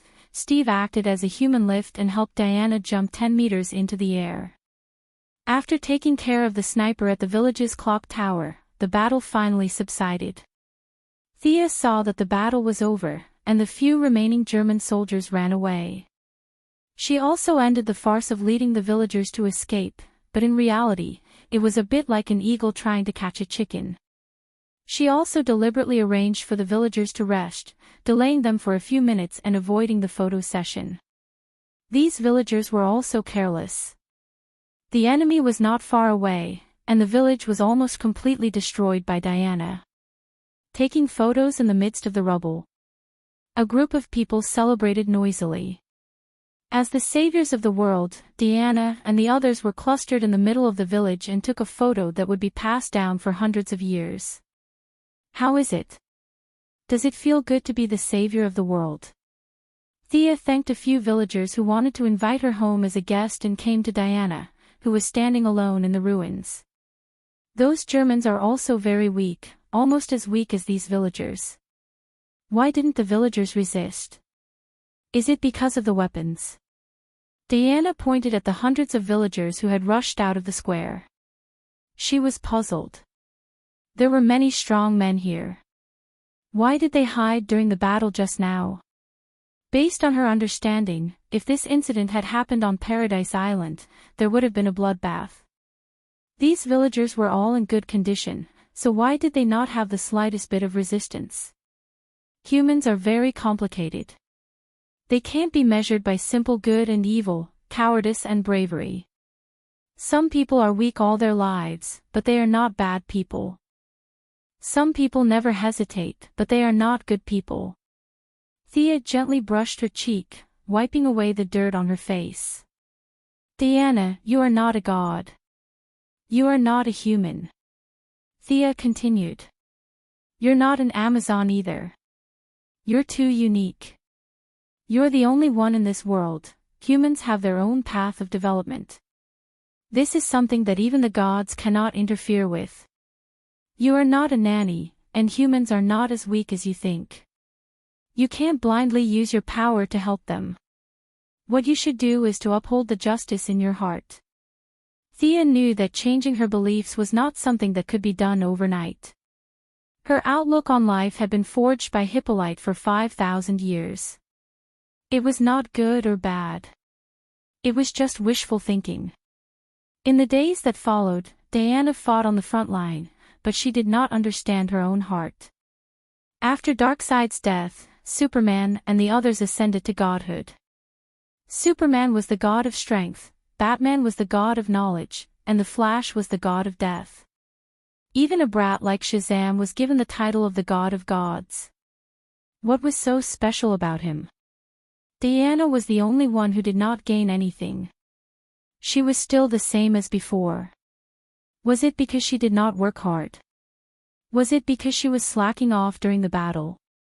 No. Thea felt that the problem was that she had never found her own heart.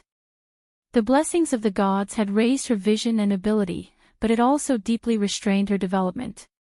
Compared to Superman's strength, and compared to Batman's wisdom, she could not compete with anyone. Of course, her average was much higher than the average superhero, which was why she could fight until the end. If she could always carry out the beliefs that she protected, it would be fine. However, she was ostracized by the various ugly phenomena of human society. In the end, she was almost exiled to the Louvre to become an expert professor. Thea now wanted to help her strengthen her beliefs. The god of strength and knowledge was a little extreme and did not suit Diana's personality. Would the god of protection work? Would the god of justice work? However, thanks to the blessings of time travel, Thea could not say much. She could only briefly reveal her thoughts. Protect? Mother said so too. Since you all said so, I will persevere. Diana was still a little confused, but she did not continue to focus on the problem. Sigh. The persuasion was not effective. Thea sighed secretly. Diana still did not understand what she was going to do. She was now like a child, doing whatever her parents and relatives asked her to do. Thea could not wait to fly back to 2008 and teach her a lesson. You too. I found Rudolph's location. It's only a few kilometers away from here. There is a banquet there. This is our chance. Steve jogged all the way to report the good news to the two of them. This was the goal that they had set long ago. In the following time, Steve met up with his friends and described a great plan to the two girls in a complicated language. That was to sneak in and kill. Killing one would be enough for them to kill two and make a profit. According to Thea's understanding, this was to jump in and kill Rudolph. As for the rest of the plan, Captain Steve did not even think about it. Are you so sure that once the German general is dead, no one will release the poison gas attack? Thea forced herself to hold back her words. This guy was so retarded. In order to transform into the cunning and steady leader of the Skies a society 100 years later, how many setbacks had he suffered in the past 100 years? To prevent any accidents, Thea had been studying Constantine's magic book for the past few days. She was going to erase Steve's memory of her before she left this world.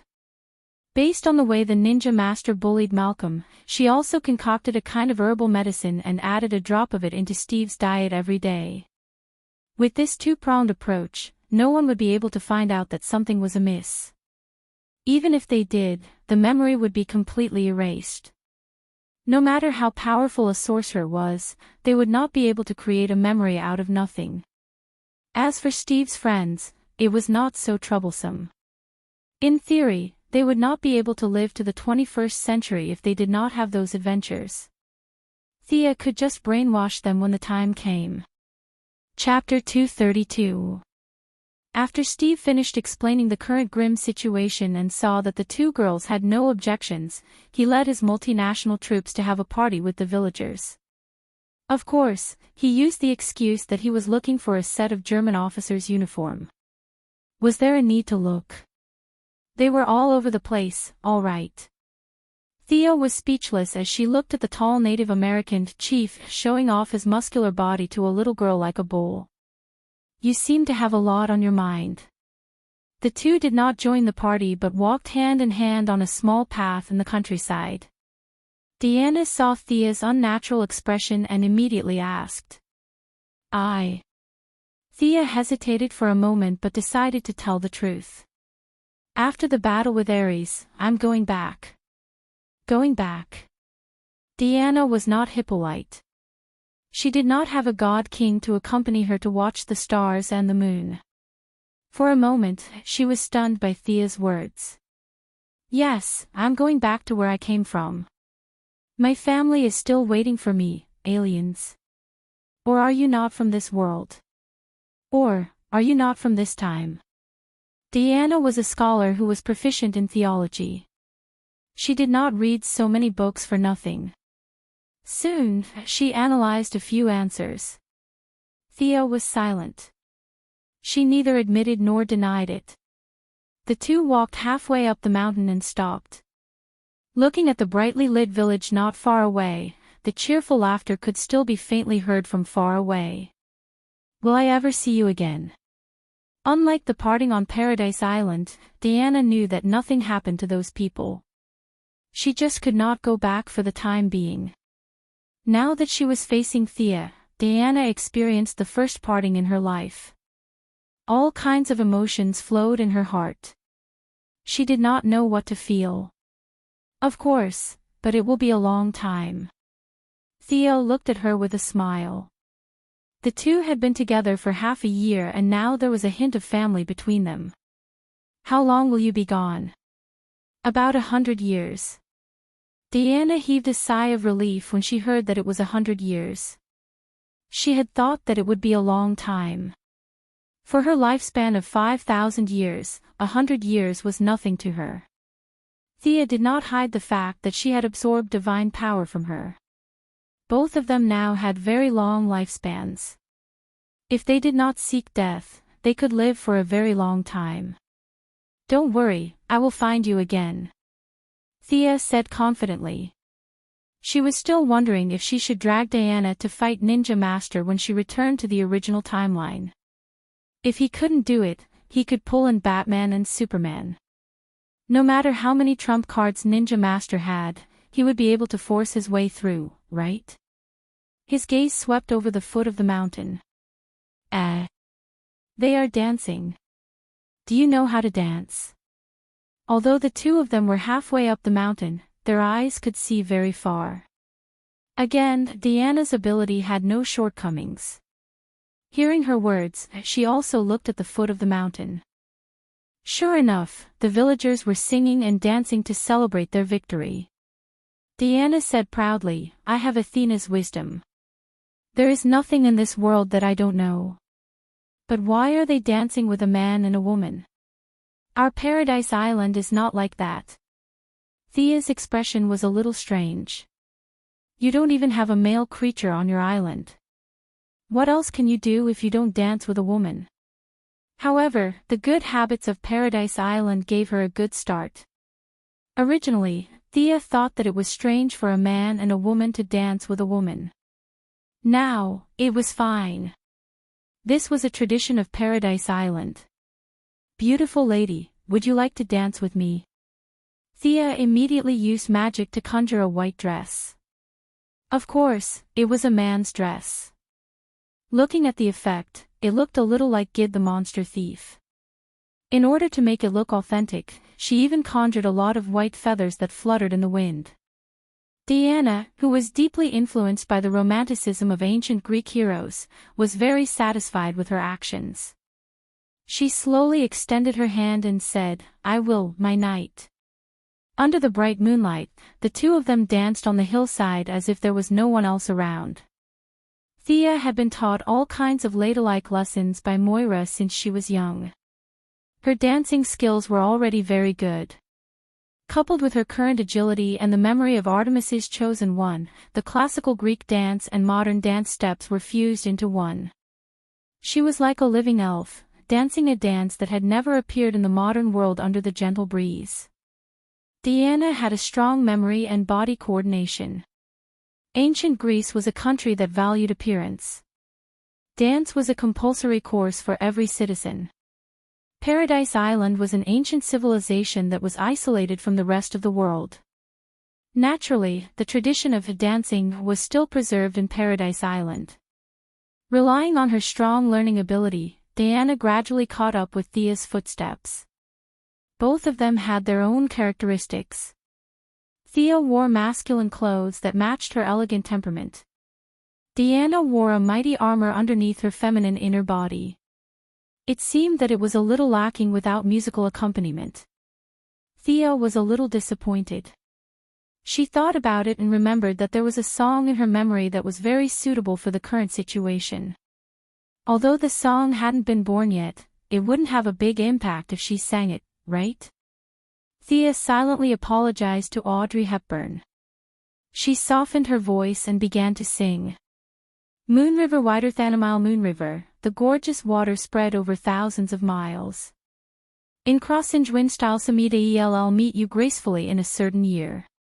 Oh dreammaker you heartbreaker oh, this intoxicating river, the river of broken dreams. Wherever you're going I'm going your way no matter where you go, I'll be with you. Two drifters off to see the world traveling with you, I'll see the whole wide world. The whole song wasn't long. The original singer sang it in a low voice. The sentimental parting was not in line with the characters of the two. Both Thea and Diana were the kind of people who would cut down Gordon if they encountered a dead knot. Thea sang the whole song in an unusually high-pitched voice. With the moonlight, her voice was clear and pure. The meaning of the song was naturally heard by Diana. The two looked at each other and understood each other's feelings. Diana nodded deeply. No matter what the road ahead was, she knew that there would always be someone by her side. Their dance didn't attract much attention at first. It wasn't until Thea sang that the people in the small village slowly stopped celebrating. What song is this? It's too far, I can't hear it clearly, but it's really good. A few villagers whispered to each other. The Indian man also came to Steve's side. Hey, are those two women on the mountain? You still haven't told me where you met such beautiful and powerful women. The Indian man thought for a long time but couldn't think of a word to describe Diana's powerful combat ability. He could only vaguely describe them as powerful women. They are. Where are they from? Steve found that the words were on the tip of his tongue, but he couldn't say them out loud. The more he tried, the more his memory became blurry. He didn't know that this was the effect of Paradise Island's enchantment. He automatically blamed this supernatural thing on Thea. I can't say it. Sammy, trust me. I didn't mean to not say it. Chapter 233. Don't get too excited when you hear this song in the future. Thea did not know that she had always been the scapegoat for other people.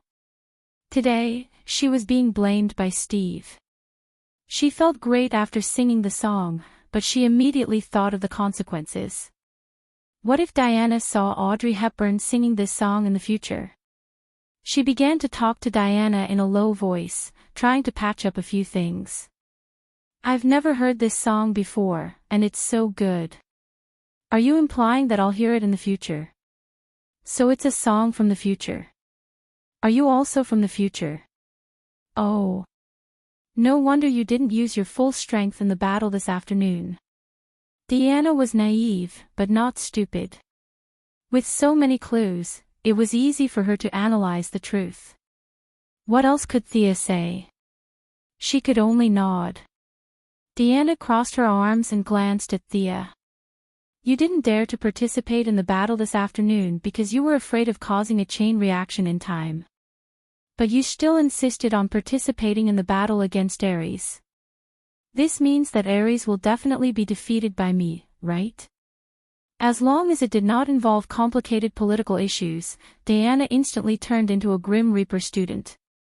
Her amazing reasoning came out one after another. When she saw Thea neither nodding nor shaking her head, her conviction almost reached its peak. Thea was a little speechless as she looked at Diana, who was full of fighting spirit. She did not expect that such a reasoning would strengthen her belief in winning. It could be said that it was an accident, or it could be said that it was historical inevitability. Diana finally returned to the track of the original plot, which was to firmly believe that she could defeat Ares. After Ares is defeated, will my mission be over?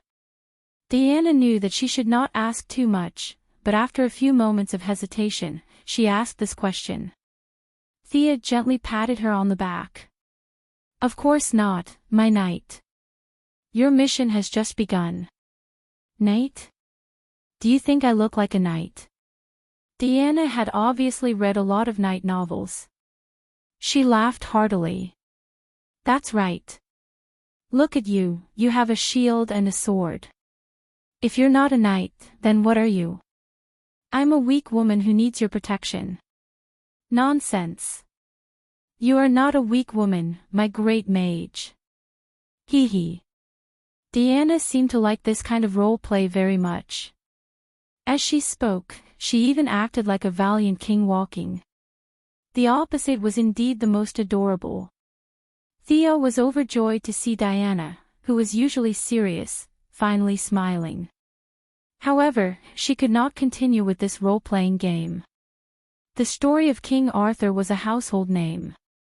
Diana, who had been a hermit for 5,000 years, would definitely have heard of it. It would be bad if she thought of something like Merlin.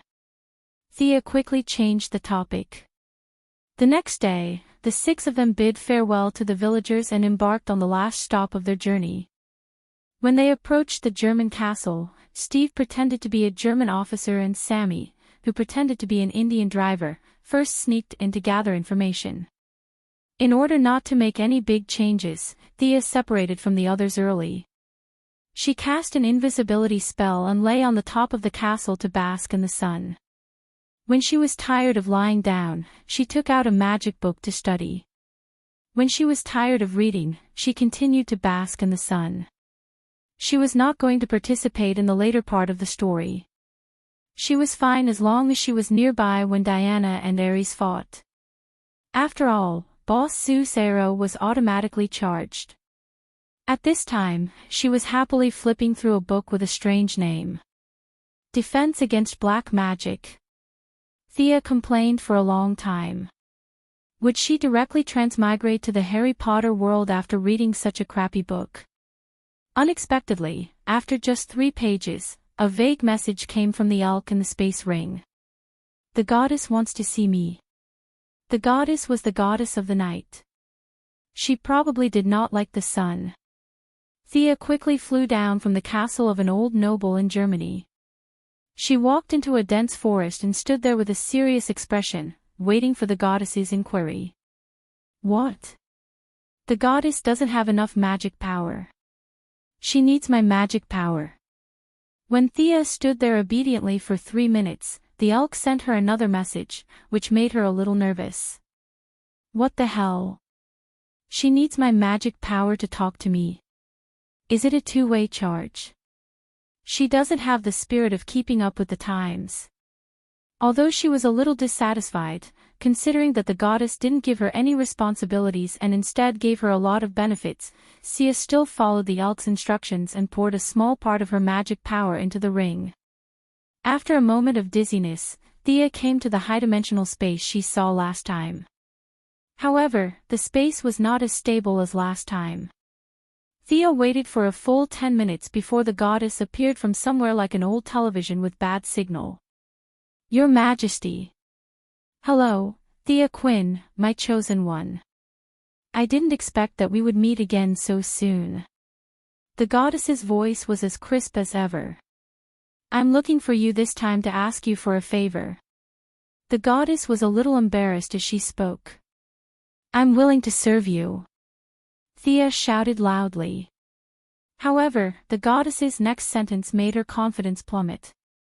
Unfortunately, I don't have anything to repay you. Are you still willing to help me?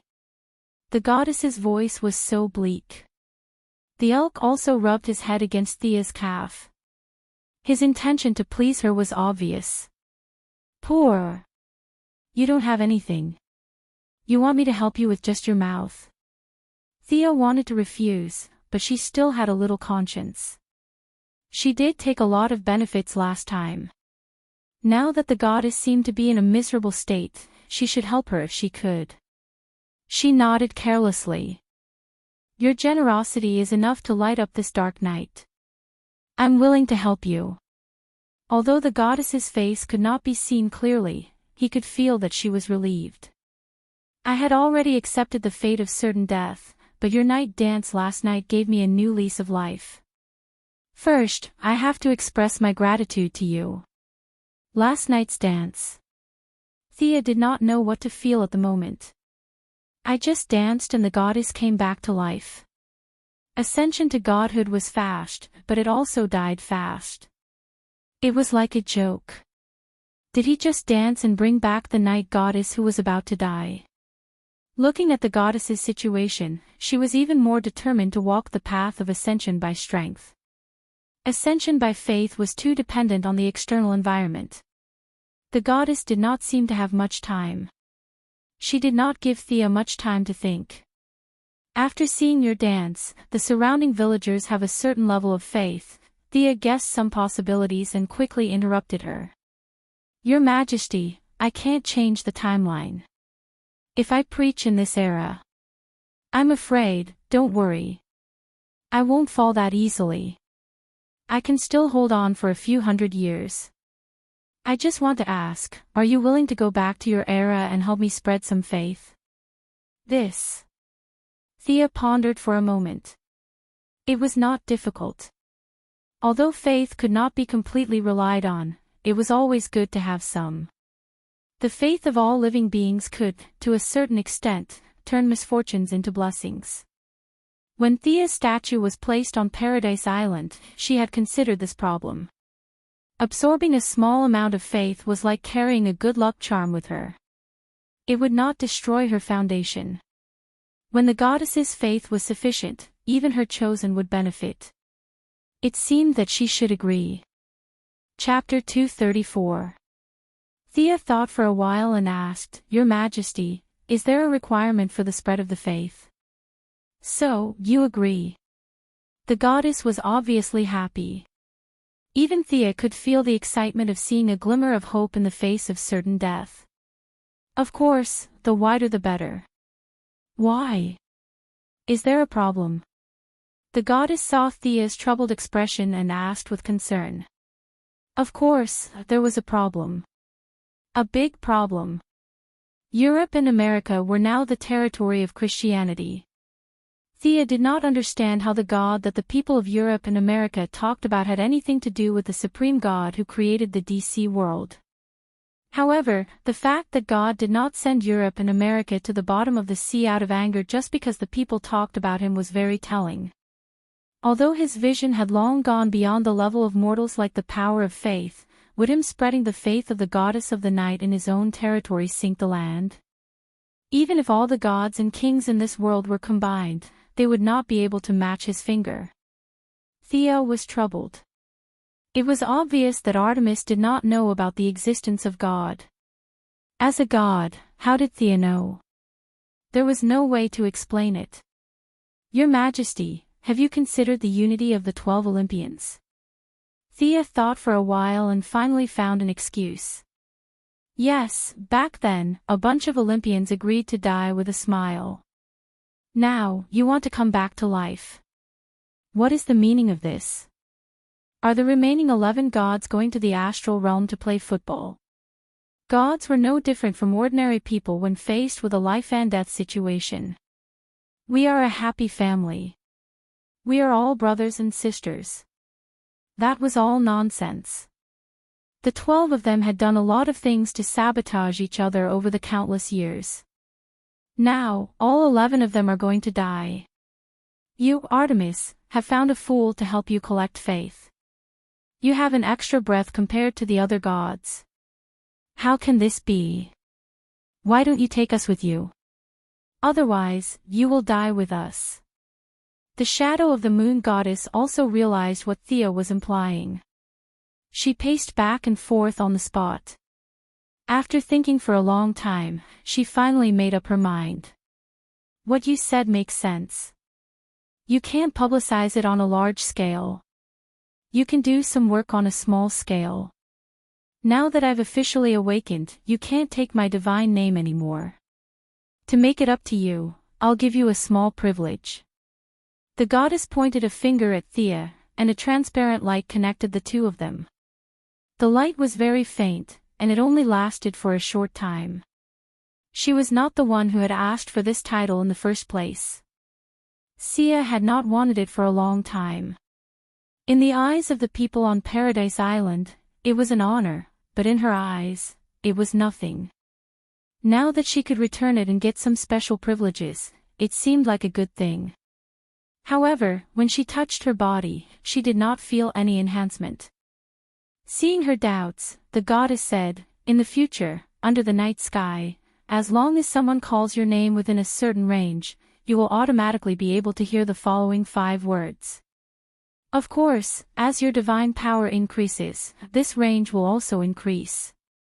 At first, it sounded like this ability was useless. However, Thea suddenly realized that this was the real horror of the gods. They would know when you mentioned their name. Her ability was obviously a weaker version. There was a limit to the range and time, but it was really useful. The only thing Thea could think of in a short time was to find out who was bad-mouthing her after she took control of the company. Then, she would send that person to Siberia. However, she soon understood the goddess' intention. She was secretly spreading her faith on behalf of the goddess. She was the goddess representative. Wasn't the best way to express her dissatisfaction with the goddess by bad-mouthing her? So that was what the goddess was thinking. Thea now had a clear understanding of the gods' farsightedness. However, spreading the faith required some work. Xia would not dare to spread it in Europe and America even if she had 3 guts. The people of the Arab world were tough. The Crusaders had fought for hundreds of years in the East, but they had not succeeded. She had no chance. After thinking about it, she decided to spread her faith in Africa in the name of the Quinn Group's poverty alleviation. However, why did it feel like she was going to have to face the Egyptian gods again? The matter of her faith was not urgent. If she could not go back, everything would be empty talk. Your Majesty, I will do my best to spread your faith. But about me going back? The goddess seemed to know what she was implying. She smiled brightly and said, Ares' strength is enough. Look at you, you want to join the battle too. Are you also interested in Ares' divinity of war? Go if you want to. The gods are all focused there. Ares' avatar is destined to fall today, and his main body's line of sight has been blocked by the gods. You can fight without holding back, and it won't affect the timeline. Oh. That's great. Thea was originally a little worried about Diana fighting alone. Now that she heard that it would not affect the timeline, she was instantly in high spirits. Then, Your Majesty, I will join the battle. Go, my chosen one. I will pay attention to you in the Divine Kingdom. Thea exited the goddess' high-dimensional space with ease. Time passed slowly, and soon it was night. The surrounding environment was shrouded in darkness. Not far away, there were bursts of singing and dancing in the castle. Thea took off her cowboy clothes and changed into the Amazon armor. She was ready to participate in the battle tonight as a female warrior. She took out the silver moon bow. From time to time, moonlight sprinkled on the bow. Thea felt the silence of the night sky and adjusted her state. She wanted to face Ares in her strongest state. There was a commotion in the castle. A cannonball suddenly flew out of the barrel and flew towards the village where Thea and the others were staying. Originally, Thea was hesitating whether or not to intercept the cannonball. However, after talking to the goddess, she changed her mind slightly. According to the goddess, these villagers had a certain amount of faith because of her and Diana's night dance. Presumably, the goddess would save them. This was spiritual food that could allow her to persist until she returned to the original timeline. No matter how cold she was, she would not joke about her own life, right? As for those who did not believe in the goddess, Thea could only helplessly say that this was fate. They did not have the ability and courage to change themselves. They were destined to die here today. This involved a huge problem of the timeline. The villagers who believed in the goddess were lucky. With the goddess resisting the changes in time, Thea's small arms and legs could not save the rest. Especially when she knew that the eyes of the gods were here. She immediately realized that the water was too deep. As a person from the future, it was better for her not to participate. The sound of horse hooves sounded in the quiet night sky. Diana took off her disguise and rode a tall horse to the edge of the village. Facing the yellow poisonous fog, she ran into it without hesitation. Chapter 235. Diana went back and forth between the yellow poisonous gas. Everywhere she looked, there were villagers prostrating on the ground. Regardless of whether they were men or women, old or young, noble or lowly, they all fell without exception on the land that raised them. Was all of this inevitable? Why didn't you stop it? Diana walked to the central square and found a figure standing there. She was overjoyed, but when she got closer, she found that it was Thea who was silently watching her. She could not help but ask loudly. Thea had been observing from a distance with the eye of Horus. She thought that Captain Steve would try to persuade Diana, but she found that the patriotic young man did not follow Diana at all. Thea knew that her unremitting efforts had tarnished Steve's reputation. The friendship between the two of them was only at the level of nodding at each other when they met. It was impossible to expect him to persuade Diana because of their friendship. I still changed history. Thea could not tell if she was happy or annoyed, but when she saw Diana pacing back and forth in the ruins, she knew that she had to take the blame. She calmly walked into the miasma. As the air became thinner, the concentration of the miasma dissipated. Thea had eaten the fruit given by the swamp monster. Although she was not immune to poison, her own poison resistance was also very high. With the addition of the physique of the chosen, the reduced concentration of the miasma could not do anything to her. Now, facing Diana's question, she could only express her opinion with silence. You could have stopped it. Diana saw that Thea did not speak. The more she thought about it, the angrier she became. She threw a punch. Thea now knew that she had to face her anger. Steve in the original spacetime might have been beaten up, but Diana must have considered his small physique and let him go. Now that the role was switched to Thea, it was not so good. Thea also wanted to see how powerful Diana was after she left Paradise Island. Being a punching bag without fighting back would definitely be better. Movies and TV dramas were filled with such scenes, but Diana was too strong. There might be a few powerful beings in the multiverse who would stand still and not retaliate, but Thea's name was definitely not among them, at least not now. Before she entered the poisonous fog, she had already cast a bunch of strengthening spells on herself. She now had strength, speed, and endurance. Afraid that it was not enough, she also equipped her right arm with a mechanical arm. Now, facing Diana's hateful punch, she did not hold back at all. With a muffled bang, the air where the two of them collided was compressed by a powerful force. Even the poisonous fog was blown away a little. Diana only took 2 steps back, while Thea was sent flying more than 3 meters away. She did a light somersault in the air, and when she landed on the ground, the silver moon longbow was already in her hand. From afar, she shot an arrow shrouded in black fog. You missed. Diana blocked the arrow with her wrist guard. How could that be, my knight? Thea replied with a sweet smile. Before she finished speaking, a cloud of black fog shrouded Diana. Is it the dark fog spell again? It didn't work on me on Paradise Island. Have you forgotten? Diana was not affected by the black fog at all. When she saw Thea taking out her divine bow, she also drew her sword and shield, ready to face the arrows that were coming.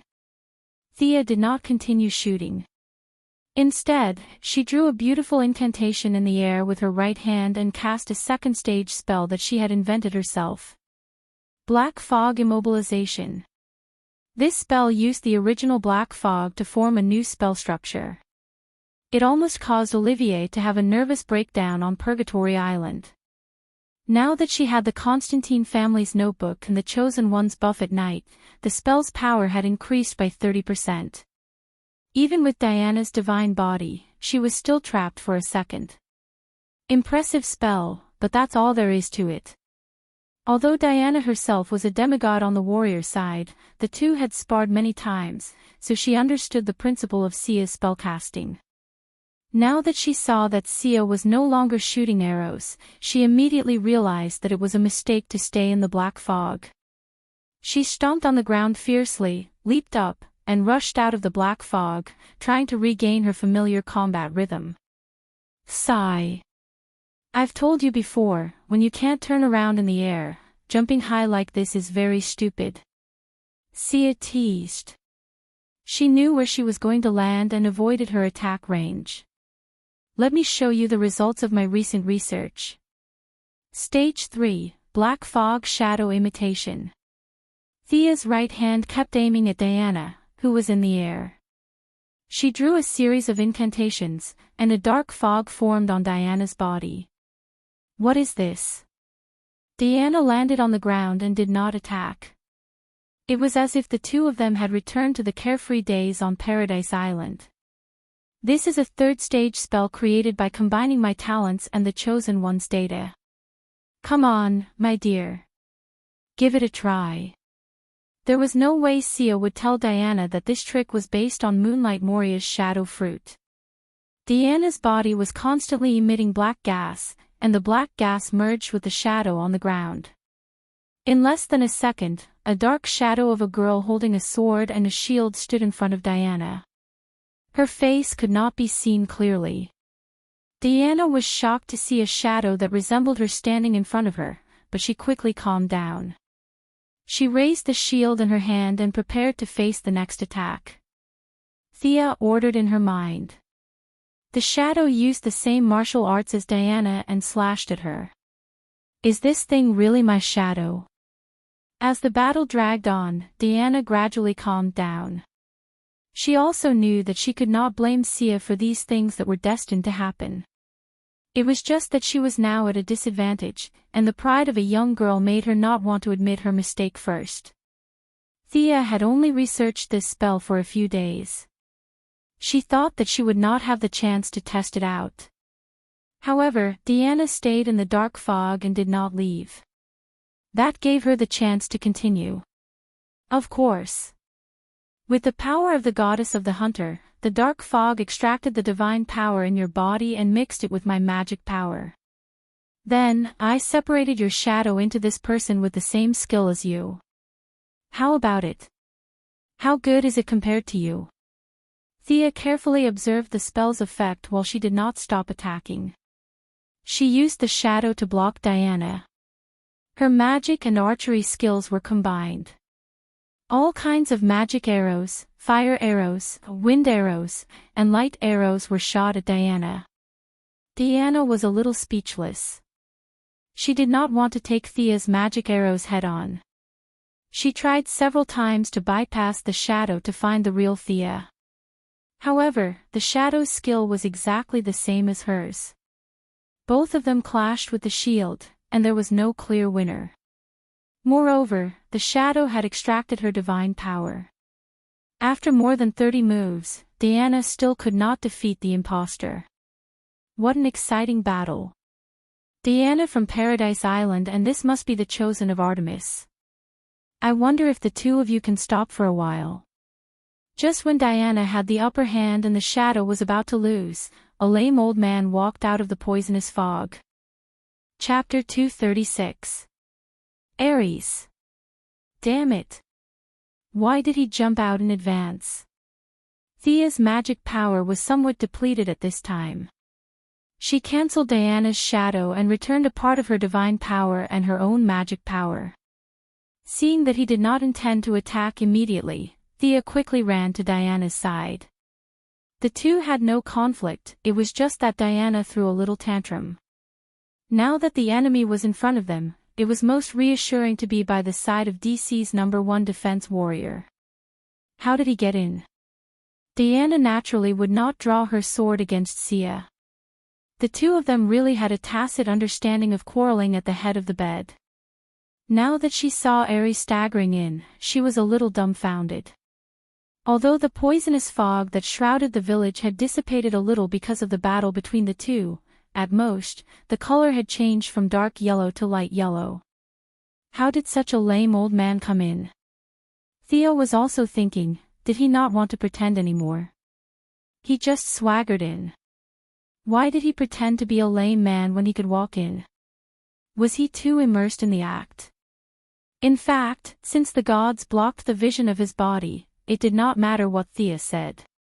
But when she thought of the universal truth that villains died because they talked too much, she swallowed the truth back. Ares was still pretending to be a lame man. Was he going to use his mouth to escape? Since he wanted to say it, she would let him say it. It was a good opportunity to recover the magic power that she had consumed. The shadow imitation spell consumed a lot of magic power. Thea did not speak at that moment. She just clenched the bow tightly and pretended to be nervous. Unbeknownst to Ares, Xia's pretense had stunned Ares. He did not pay any attention to Xia at first, but the brief fight between the two had attracted his attention. Combining the various traces on the scene, he had also analyzed the situation to the best of his ability. This guy who followed Diana was not a nobody. Especially when he saw the scene of Thea and Diana punching each other. This new guy could actually block Diana's angry attack. His strength was far beyond the limits of ordinary people and Amazons. Although he was still a lot weaker than her, he was definitely a powerful combat force at the level of ordinary people. Especially when he saw the silver moon longbow in Thea's hand, Ares instantly determined that Thea was a chosen. The chosen was not an ordinary person. Even in the era when the gods were alive and kicking, the most basic requirement for each chosen was to be recognized as a hero by the tribes. Only the most outstanding humans were qualified to compete for the position of chosen. Young ladies, I'm your friend, Sir Patrick Morgan. We met in London. Although Ares thought highly of Thea, the arrogance of a god still placed his attention on Diana. He smiled and took off his hat in a very gentlemanly manner. You're not immortal. Could it be that you are Ares? You have always been by our side. Diana's intelligence was very high. Coupled with Thea's expression, the conclusion was obvious. It would be strange if she could not see it. You killed all the villagers here. Diana finally found an outlet to vent her anger. The divine power in her body surged, and an amazing momentum pressed on Ares.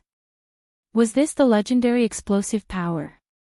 Although Diana's main target was Ares, the aftermath of the momentum still caused an impact in all directions. Thea quickly instantaneously cast an air shield to block most of the aftermath. The rest was blocked by her body. She forced herself to stand still and did not embarrass herself. She almost made a fool of herself. Ares, who was facing the momentum, was also a little caught off guard. His hat was instantly blown away. However, as a veteran god of war, Ares' illustrious reputation was not just for show. Even though his main body was now in hibernation, and the one that came before the two girls was only an insignificant avatar, his power did not diminish in the slightest. His ruthless eyes flashed with a fierce light and his feet were firmly nailed to the ground, forcefully enduring this wave of pressure. Now, everyone knew that there was something wrong with him. Ares also threw away his hypocritical face. His waist was no longer bent, and his legs were no longer limping. His hands were clasped behind his back, and he stood on the ground like a javelin. His short stature was like a monument standing on the ground. Extraordinary courage. Thea admitted that she did not see through his real strength when she was in London. She had greatly underestimated his strength. He had a total of 7 layers of disguise. Every time she looked deeper, she would think that she had understood his true strength. In fact, it was all a disguise. Thea had seen the 4th or 5th layer of disguise. It was not far from Ares's true strength. But this was exciting. Although she did not have the amazing magic power that she had when she fought Horus, she was not alone now. With Diana around, all he had to do was to happily deal damage. Thea took out the skateboard that she always carried with her and deatomized. She flew up and hovered 3 meters in the air. She drew her bow and aimed at Ares from afar. She could fly with her own magic power, but it took a lot of effort. In terms of speed, flexibility, and other aspects, her flying ability was not as good as the skateboard. Ares's eyes were sharp. He immediately analyzed a lot of things from Thea. He saw the original mechanical arm. The whole arm was shining with silver light, and there was no magic fluctuation. At first, he thought that it was some kind of female accessory. There were women in the Eastern world who wore a lot of gold rings around their necks. He thought that Thea was wearing some kind of custom and did not pay much attention to it. But now, Thea's skateboard surprised him. As an existence who had been in human society for so many years, he knew whether human technology could fly or not. This skateboard had no wings and no fuel. If you told Ares that this thing was invented by the humans of this era, he would have to believe it. An answer came to his mind. Ares turned his head and looked at Thea in the sky. Chosen one of Artemis, are you from the future? Thea waited for Diana to start the fight. She did not bother to talk nonsense with him. She neither nodded nor shook her head. Amazon from the future. If that's the case. Ares looked at Diana from time to time. So I will definitely win today. You came from the future to stop today's development. The more Ares said, the more he felt that he was right. This was the only way to explain Thea's appearance here. It seemed that fate was on his side. He could win this round. He did not hide his words from the two of them. He said it frankly, but he did not mean to put psychological pressure on them. Diana was fooled. She looked at Thea anxiously. I was just passing by. Thea explained embarrassedly, but the two did not believe her at all. To be honest, she admired the way the god of war's brain worked. How did he deduce that she could win? However, after thinking about it carefully, Ares' analysis did make some sense. How did she come here? There were so many tricks of the gods that Thea was not sure if she was just passing by. Chapter 237. Diana, my sister, have you seen it? Fate has shown that you will fail today. Why don't you join hands with me? With our strength, we can change this dark world. Isn't this your dream? Ares was confident. Originally, he had a 60% chance of winning today's duel, but after he understood Thea's purpose, his confidence soared to 90%. I am not your sister. Perhaps humans have all kinds of imperfections, and the greed of those in power is not worthy of my help. Diana's words brought a hint of joy to the corner of Ares's eyes, but her next words made Ares's face darken. But I am Diana. I have received the blessings of the gods, and my mission is to protect humans. Although I have not found my true nature, this is what my mother and everyone expect of me. Diana said as she looked at Thea. Their eyes met in the air, and they both understood each other's intentions. I will not let them down. For the sake of the innocent people in this war, evil god, today is the day you die. After saying that, Diana stomped hard on the ground and rushed towards Ares at full speed. Thea also activated her chosen talent, Eternal Night. The night sky, which was already dark, was now even darker. A cloud of extremely pure shadow energy turned into thick ink that adhered to Ares' body and began to madly erode his divine power. The divine power on his body flickered rapidly. Although the situation was finally stabilized, the light of the divine power was inevitably dimmed by a few degrees. What a strange talent. Ares was a little depressed. He was also one of the gods, and he also had his own chosen. The chosen of the human powerhouses had all kinds of talents. He originally thought that Thea was the chosen of Artemis, and her talent was most likely to be archery or hunting. He did not expect her to be this kind of talent that reduced her power. Especially when he saw that Diana and Thea's divine power had increased greatly, and his own had decreased slightly. Thinking about the teachings of Artemis, he finally figured out the mechanism of this talent. This was a magical enchantment that discriminated against men. All the men in the area were weakened, and the women were strengthened. Thea was proud and was about to brag when she suddenly realized a serious problem. She almost bit her tongue. Diana's speed increased by 30%. She was like a tiger coming down the mountain, and she came in front of Ares and slashed down with her sword. Sister. That sword is a fake. Is it too late for me to tell you now? Theo looked at the blade getting closer and closer to Ares's head, and she was cursing Hippolyte in her heart. This old woman is too deceitful. Fortunately, things did not go as she expected. Ares was affected by her strange enchantment. Although he relied on his divine power to resist part of the debuff, his own strength was still reduced by 15%. On the other hand, Diana's strength increased by 30%. With one buff and one debuff, the strength of the two was instantly equalized. Ares's original 90% chance of winning was reduced to 60%.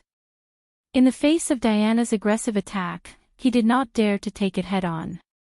His shoulders and legs did not move, and he stepped back 3 meters as if someone was dragging him from behind. He dodged the sword that could have turned the tide of the battle. Thea wanted to remind Diana that there was something wrong with the Godslayer. But now that Ares did not take it head-on and chose to dodge, she swallowed the words that were at the tip of her tongue. Ares was the real god of war, and his vision must be much higher than hers. She thought that there was something wrong with the sword, but she relied on the judgment made by the prophet of the plot. If the plot was different from reality, she would have made a mistake by asking Diana to throw away the real Godslayer. But she did not have time to think about it. Diana and Ares had already started to fight, and Thea could only support her with various magic arrows. In less than 3 minutes of the battle, Ares felt deeply frustrated. It was not that he was not strong enough, but that the two women in front of him cooperated too well and complemented each other very well. Just as he was about to rise into the air to fight, Thea pulled him back with a gravity spell, and Diana followed up with a shield bash. He wanted to control the surrounding buildings to drown the two of them, but Thea's continuous magic arrows interrupted his guidance, and he could not cast any spells at all. After dodging several attacks from Diana's shining sword, he took a break and prepared to summon a warrior from the god's kingdom to help. Although he knew that it was best to summon a female warrior in this damn enchantment, the god of war was also a discriminatory clergy, and female warriors under him were as rare as pandas. He had no choice but to find a male warrior, and he did not expect him to be of much use, as long as he could delay Thea. But unfortunately, Thea had been reading the magic books of the Constantine family recently, and almost half of the book was written about summoning and anti-summoning magic. Seeing that Ares had the intention to summon, Thea did not hesitate and cast a banishment spell, and the poor male warrior was beaten back just as he took a step forward. Ouch, damn it. Ares was annoyed. He was the god of war, not a mage god. Although he knew a few high-end spells by analogy, Diana was pressing him step by step, and did not give him any time to cast them.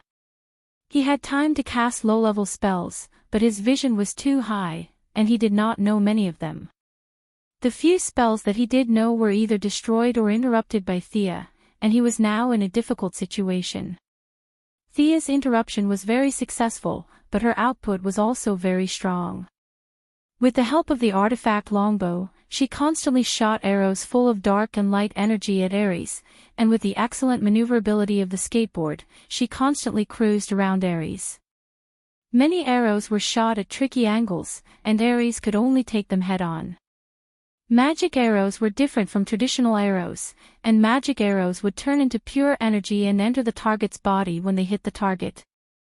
Thea's elemental energy was very pure, and there were light, dark, fire, and wind. Several types of energy were constantly gathering in Ares' body, and from time to time, there were a few small explosions. Ares' divine power was inevitably not working well, and the result was that Diana hit his shield a few more times. As the god of war, Ares was very experienced, and he could estimate that the consumption of his divine power was much greater than the other two. He knew that if this continued, he would be beaten to death. He pointed at Sia from afar, and a green wave of light flew out. What was this? Thea only felt that the energy in the green light was violent and determined, and it did not look like a natural spell. She did not dare to take it head-on, and she dodged far away with the excellent maneuverability of the skateboard. Ares took advantage of this once-in-a-lifetime opportunity and punched Diana with all his might. It's time to show you the difference between gods and you. Chapter 238. Ares had completely shed his mortal disguise. Armors, gauntlets, and even a horned helmet were put on. The hypocritical Sir Cripple had completely disappeared and was replaced by the god of war, who symbolized attack and slaughter. Countless images of war appeared around him. There was the Battle of Hot Spring Gate, the war between Saladin and the Christians, and the First World War in human history. Countless heroes were attracted by war and went to the battlefield. Some gained glory, but more lost their lives. Thea's eyes could not help but be attracted by the various illusions. Fortunately, she was now on the path of a god. The power of the priesthood of war was not directed at anyone. She shook her head and stopped looking at the illusions. This guy is quite powerful. Thea was shocked by Ares's invisible and amazing aura. Fortunately, her vision was broadened and she quickly regained her fighting spirit. She turned to look at Diana. In terms of the level of life, Diana was indeed much stronger than Thea. Although she was also frightened by the pressure of the priesthood, she quickly returned to normal. Do you think this is my real power? You are wrong. Ha! Ares laughed wildly. 1 became 2, 2 became 4, and finally 7 Ares in full armor. Each of them was armed with a sword, a giant axe, and a war hammer. That Amazon over there, do you have any way to counter it? This is the power of a god. Put away your ridiculous spell. Ha! It could be heard that Ares had a very bad impression of Sia. He had even cast aside the main character, Diana, and mocked Sia first. Oh my god! Thea was no longer the girl in Star City who was in the late stages of persecutory paranoia. As her strength grew, so did her temper. The Ares in front of her was relying on the priesthood of war to suppress the two girls. After all, he did not come in his true form. His strength was far inferior to Horus. What's so great about divine power? Thea muttered in a low voice. I have it too. Channeling the divine power in his body to the eye of Horus, the power of the eagle god was unleashed. Everything in the universe was clear at a glance, and a mysterious divine light swept across the group of Ares. What? Before Ares could figure out what was going on, he saw his 6 avatars vanish into thin air under the divine light. He was the only one who was still holding his 2 swords and posing foolishly. This is not the power of the Greek gods. Thea's glance stunned Ares. He had thought that it was a civil war among the Greek gods. He did not expect that Thea had the power of other gods. Although the Egyptian gods were now in conflict with Thea, and their conflicts were gradually increasing, she still had to say that the Egyptian gods were more serious and responsible. Take Horus for example. Every day, he would transform into an eagle and patrol around. When he saw injustice, he would judge it in the name of Ra. They could be regarded as a group of serious and responsible gods. On the other hand, their good neighbor, the Greek pantheon, was completely different. Zeus did not set a good example at all.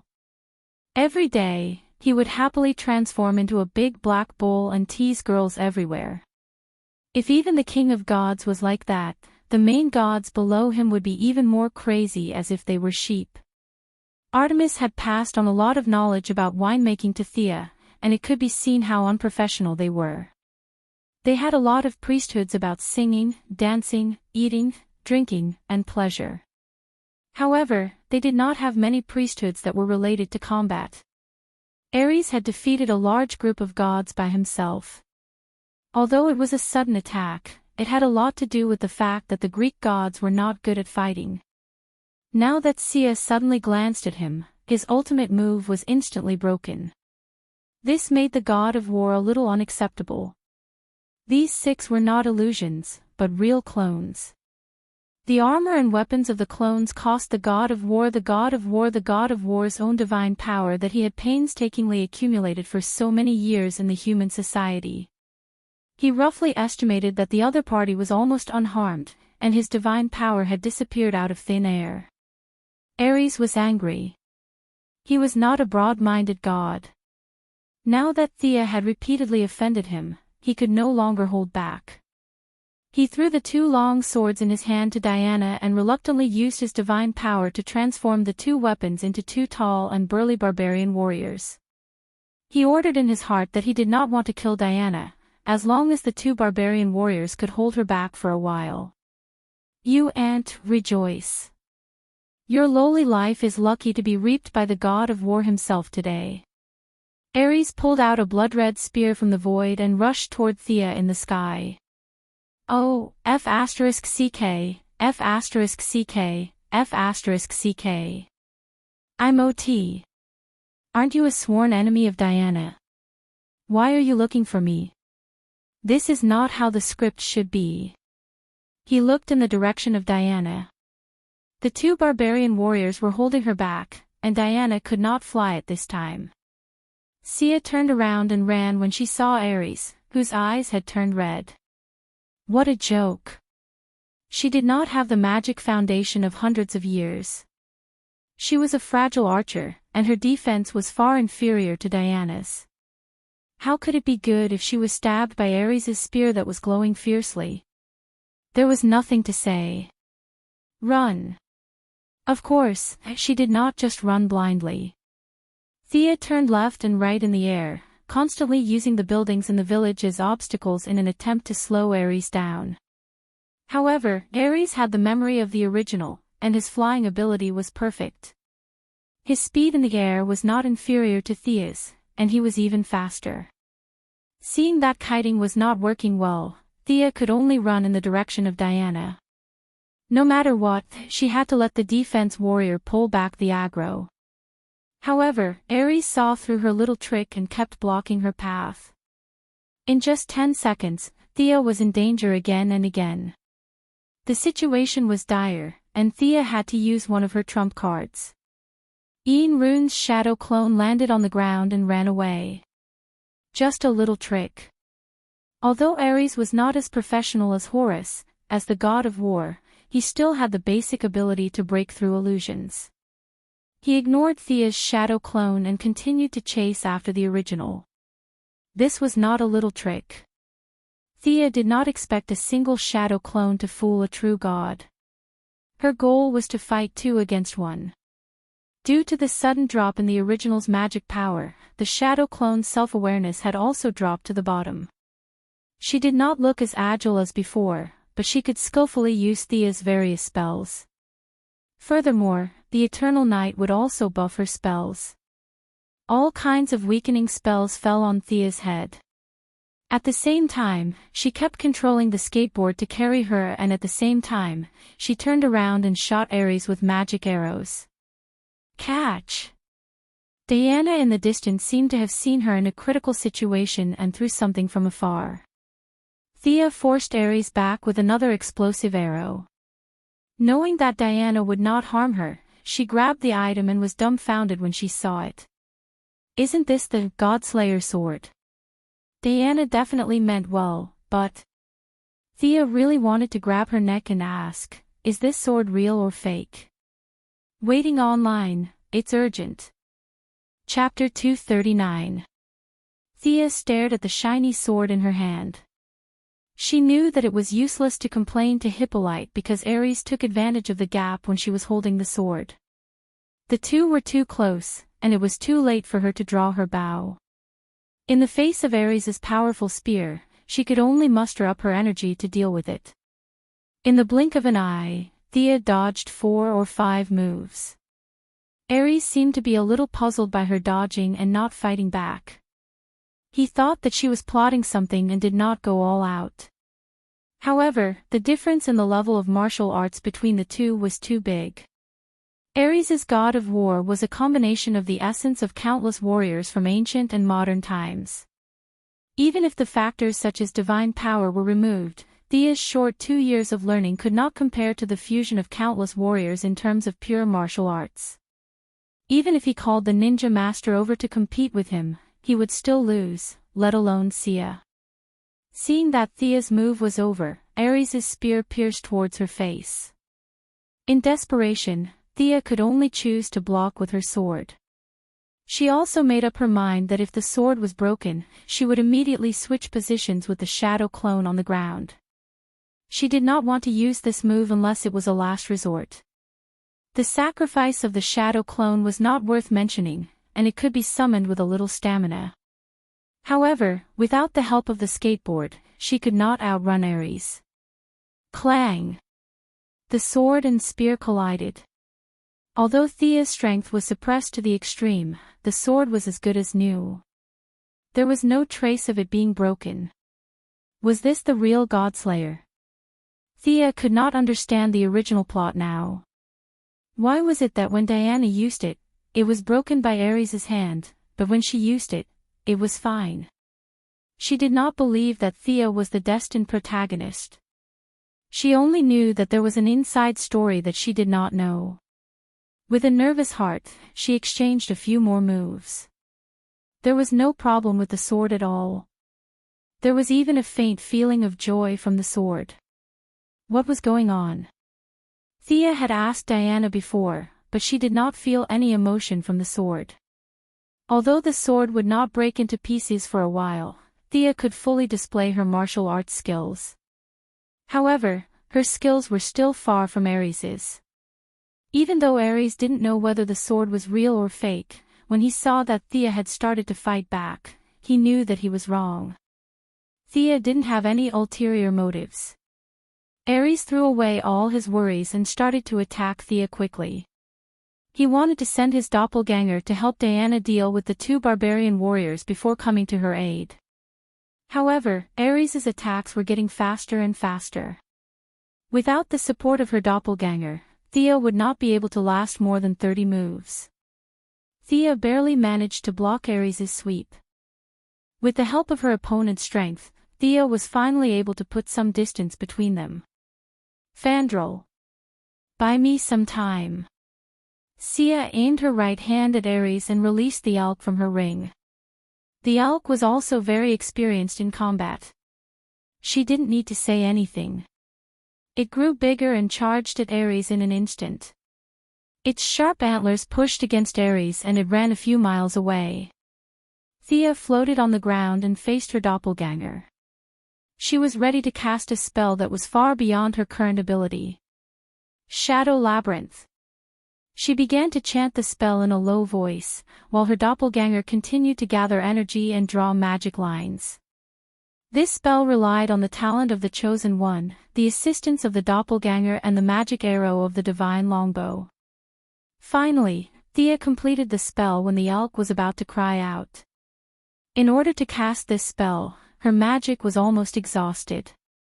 She recalled her doppelganger and finally regained some of her mobility. After attaching the magic to the arrow, he sensed the location of the elk and opened the Eye of Horus. He saw Ares rushing towards him.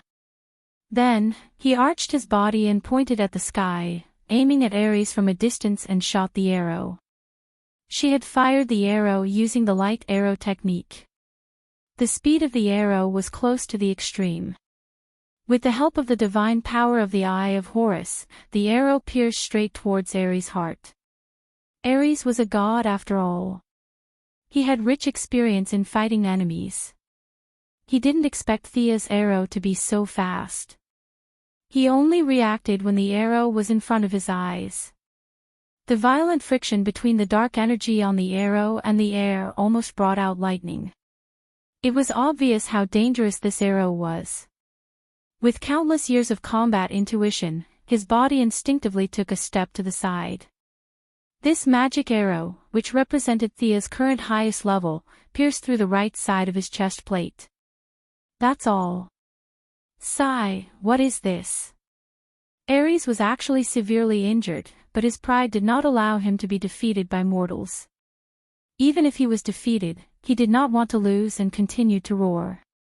But before he could finish his sentence, he saw a ball of dark shadow energy wrapping around him in the opposite direction, as if trying to drag him somewhere. This was a high-level spell. Although Ares had never seen this spell, he could still judge the level of the energy. This thing definitely didn't suck him in to treat him to a meal. He began to struggle. If he was in perfect condition, even this level of spell wouldn't be able to do anything to him. There was a natural gap between gods and humans. But now he was just a clone. His divine power had no source. Every time he used it, it would be depleted. After being suppressed by Thea's talent and being tortured by her back and forth several times, 20% of his divine power had been consumed. Considering that he still had to deal with Diana, who was almost in perfect condition, Ares hesitated. The elk had fought with the goddess for many years. He had rich combat experience, or rather, he was very cunning. Seeing Ares' hesitation, the elk ran a few steps and pushed him in under Ares' furious gaze. Go support Diana. Thea ordered the elk in her mind. She was slowly recovering her magic power. Ares was only temporarily trapped. With his ability, there was no doubt that he could get out of the shadow labyrinth. It was just a matter of time. Diana would have to be the main force in the upcoming battle. Diana was anxious at first. She didn't realize it before, but when the situation became critical, she realized her own shortcomings. First of all, she couldn't fly, so she was entangled by the two musclemen. Second, she didn't have any powerful moves. Although her shield had swollen the two barbarian warriors' faces, the actual effect was not great. Now with the help of the elk, he quickly got out of the predicament. He took out the lasso of truth and threw the two people on the ground with all his strength until they turned into white smoke and disappeared. He felt that he had vented his anger. Thinking of Sia, he hurriedly ran to her side. Are you okay? Seeing that Diana didn't ask Ares but asked her first, Thea was happy. What did this mean? It meant that the strategy was successful. But she also knew that now was not the time to joke. Ares could come out at any time. Thea wanted to return the God-Slayer to Diana, but she didn't expect Diana to wave her hand. The God-Slayer wanted me to throw it to you. It chose you. You are its real master. Chapter 240. What? The fake sword has recognized me as its master. Thea scrutinized the sword that was still emitting a golden glow. She did not know how powerful the sword was, but its appearance was definitely top-notch. Seeing that Thea was observing the sword, Diana was reminded of Ares. She nudged her with her elbow and asked, "Hey, where is Ares? Wasn't this supposed to be a fated battle? I've waited for 5,000 years to deal with him, and all I did was hit two muscleheads. I didn't even hit him twice, and he's gone. He's trapped by my spell. With his ability, he will definitely come out. However, the flow of time is different inside and outside, and you're dead meat." Before she could finish her sentence, a blood-red halo flashed past, and Ares jumped out with two big swords in his hands.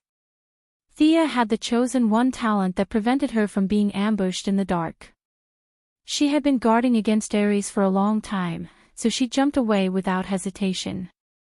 Diana was furious, and when she saw Ares jump out, she swung her shield at him without hesitation. Bam! A muffled sound rang out as Ares was sent flying for more than 5 meters. Ha! Thea, who had been chased by Ares for more than 10 minutes, had the right to comment on Ares' strength. This guy seemed to have weakened a lot. However, before she could think about it, a dark gray minotaur in leather armor jumped out of the red halo with a big axe in its hand.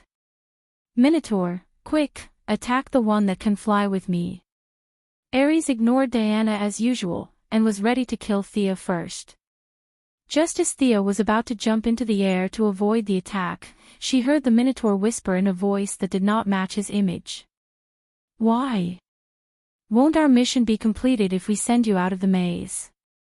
When the Minotaur opened its mouth, its voice was weak. Thea then realized that the Minotaur was actually a cow. It seemed that Ares had spent a lot of effort to deal with her, but it seemed that this creature was not on the same side as Ares. Sure enough, Ares almost fainted when he heard Cow's words. His current appearance was far from good. His helmet was gone, and burn marks could be seen on the left side of his face. The armor on his body was also severely damaged.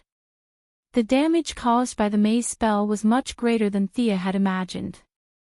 Originally, this spell required the mage to construct a maze with their own magic power. The higher the mage's intelligence and magic power, the larger the maze. The spell that Thea had passed down was more of a divine spell than a spell. She didn't have to worry about the construction of the labyrinth, the most crucial part of the spell. The goddess had already built it. Of course, this maze was not built solely for Thea. It was a maze shared by all the chosen and high-grade priests. Since it was built by the goddess herself, it fully embodied the characteristics of several divine powers. Big, wide, deep. The goddess was quite nice to the believers under her care. Whenever there was an enemy that the believers could not defeat, they could throw them in. After that, the goddess would suck the enemy into her divine kingdom and deal with them personally. Artemis was the goddess of the hunt. With the restless nature of the Greek gods, she often wandered in the multiverse. Whenever she saw a small animal with a strange skeleton, she would throw it into the dimension and slowly train it when she had time. For the goddess in her prime, small animals were definitely not little rabbits or kittens. However, this goddess was a little forgetful, and the twilight of the gods came a little too quickly. The powerful monsters in the dimension were not cleaned up by anyone, and they multiplied automatically. When Comrade Ares was pulled into the maze, he happened to encounter 3 small animals. They were 3 black dragons that were known for their bad tempers. Their leader, Daddy Dragon, was at least 100 meters long. Daddy Dragon was in the cave teaching young Master Dragon how to hunt. A cloud of black fog flashed, and Ares was thrown out with a spear. Daddy Dragon did not even see the appearance of the person who came, and he spat out a mouthful of fire. Mommy Dragon and young Master Dragon followed closely behind, and they greeted Ares with their claws and fangs. Poor old cripple Comrade Ares. Thea had just pierced a big hole in his chest, and then he was sucked into this damned dimension. The dimension passage had not been repaired for a long time, and he was thrown out while stumbling. Then, he encountered a family of 3 who took advantage of the situation to rob him. Ares was enraged. A tiger that fell from the sky would be bullied by dogs. He did not have time to repair his body, so he threw away the spear and swapped it for 2 big swords. He slashed left and right, and fought a bloody battle with the family of 3. After leaving Thea's discriminating barrier, Ares recovered some of his strength. With the help of his superb martial arts and divine power, he finally cut the family of 3 into 18 pieces at the cost of minor injuries. He did not know whether these evil dragons were Thea, but at least he had vented his anger. When he looked around, he realized that he didn't know where he was. Although he had the memories of the god of war's original body, his original body was a pure warrior god. The few high-end spells that he knew in the later stages were only things like earthquakes and meteorites. His original body didn't care for such a labyrinthine spell. It was also the first time that he had seen such a labyrinthine spell. Silently, he used his divine power to heal the damage on his body. After checking his body, he felt a little bitter. He only had 60% of his divine power left. When he cut down a school of flying fish and a lion as big as a mountain, he finally understood the principle of the spell. Isn't it just a maze? What's so great about it? He did not know that the vision of his original body was blocked by the gods. He tried to contact his original body several times, but there was no response. Helplessly, he could only use his own divine power to summon the descendants of Minos from the holy kingdom of Hades, who was on good terms with him and was excluded from the position of the 12 main gods. He used their racial talents to escape from the maze. In order to teach Thea an unforgettable lesson, he specially chose a cow. However, he guessed the beginning correctly, but not the ending. This cow looked honest, but he did not expect her to be an idiot. Her intention to refuse to participate in the battle was obvious. How dare you betray me? Ares did not have a good day today. Now he felt that his eyes were about to explode. It was all because of these guys. The heifer rolled its eyes nonchalantly and ignored Ares with its axe on its shoulder. Although Ares was angry, he really did not have the means to restrain the little cow. The little cow's boss was Hades, and she was only following him to help. After defeating Diana with difficulty, he was now covered by Thea's enchantment again. His strength was less than half of what it was at the beginning. He originally had a good chance of winning the battle, but in the end, he spent all his divine power inexplicably. Now he could not defeat Diana with his own strength, so he could only use his rich combat skills to stabilize the situation. Ares thought left and right. This swaying little cow was his only way to win. He dodged Thea's magic arrow and used his skillful combat skills to throw Diana far away. He stood still for a few seconds. When he regained consciousness, a golden contract appeared in his hand. He waved it at the little cow. The contract of Hades. As long as you help me defeat them, you will be completely free. Chapter 241. Heifer pondered for a few seconds and nodded happily. Okay, I agree. As soon as she finished speaking, the golden contract in Ares's hand turned into golden sand and scattered with the wind. You're dead. Ares did not even look at Diana, who was originally arranged to be his lifelong enemy. Instead, he raised his two long swords and rushed towards Thea with a ferocious look on his face. Heifer also had a wicked smile on her face. She carried her axe and joined in the game of chasing after Thea. Theo looked at Ares's scarlet eyes and was full of helplessness. How did things become like this? She did not dare to fight back in the face of the two aggressive people. Ares had indeed consumed half of his divine power, but she had consumed more. She could only use the old method, which was to continue running.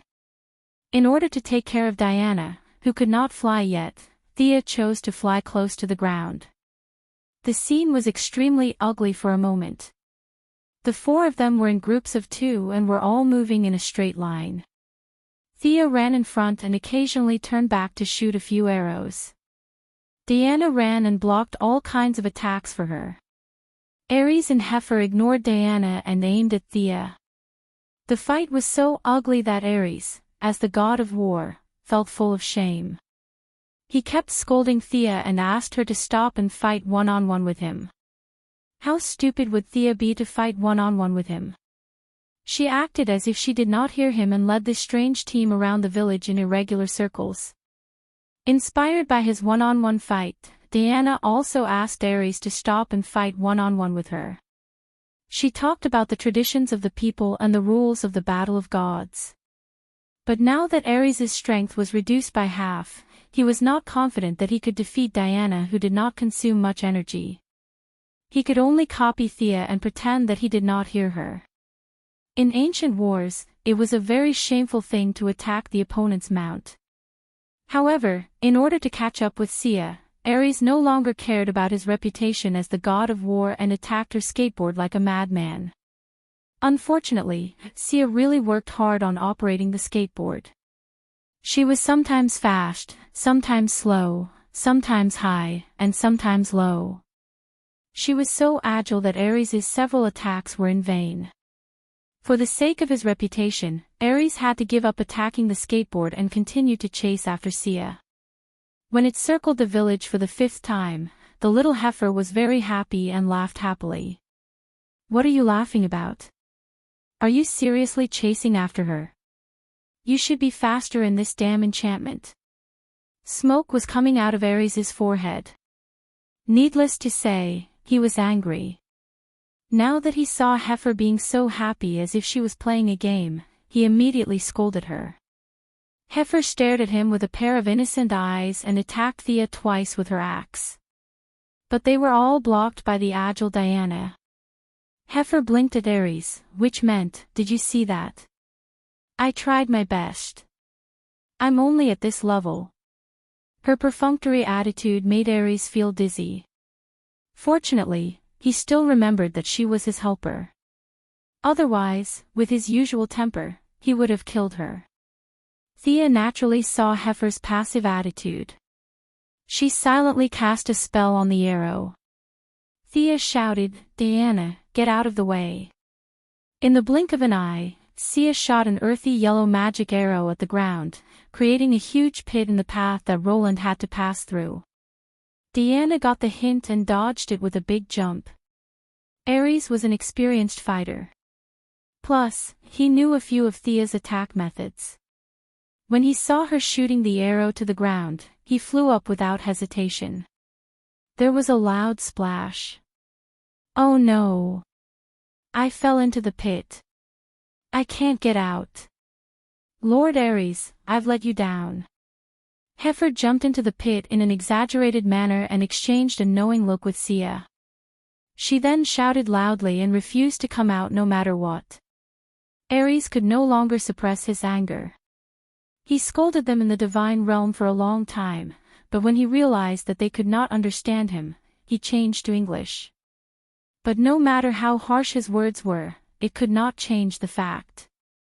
Without the heifer's encirclement, Sia released the elk to block his path and successfully stopped him.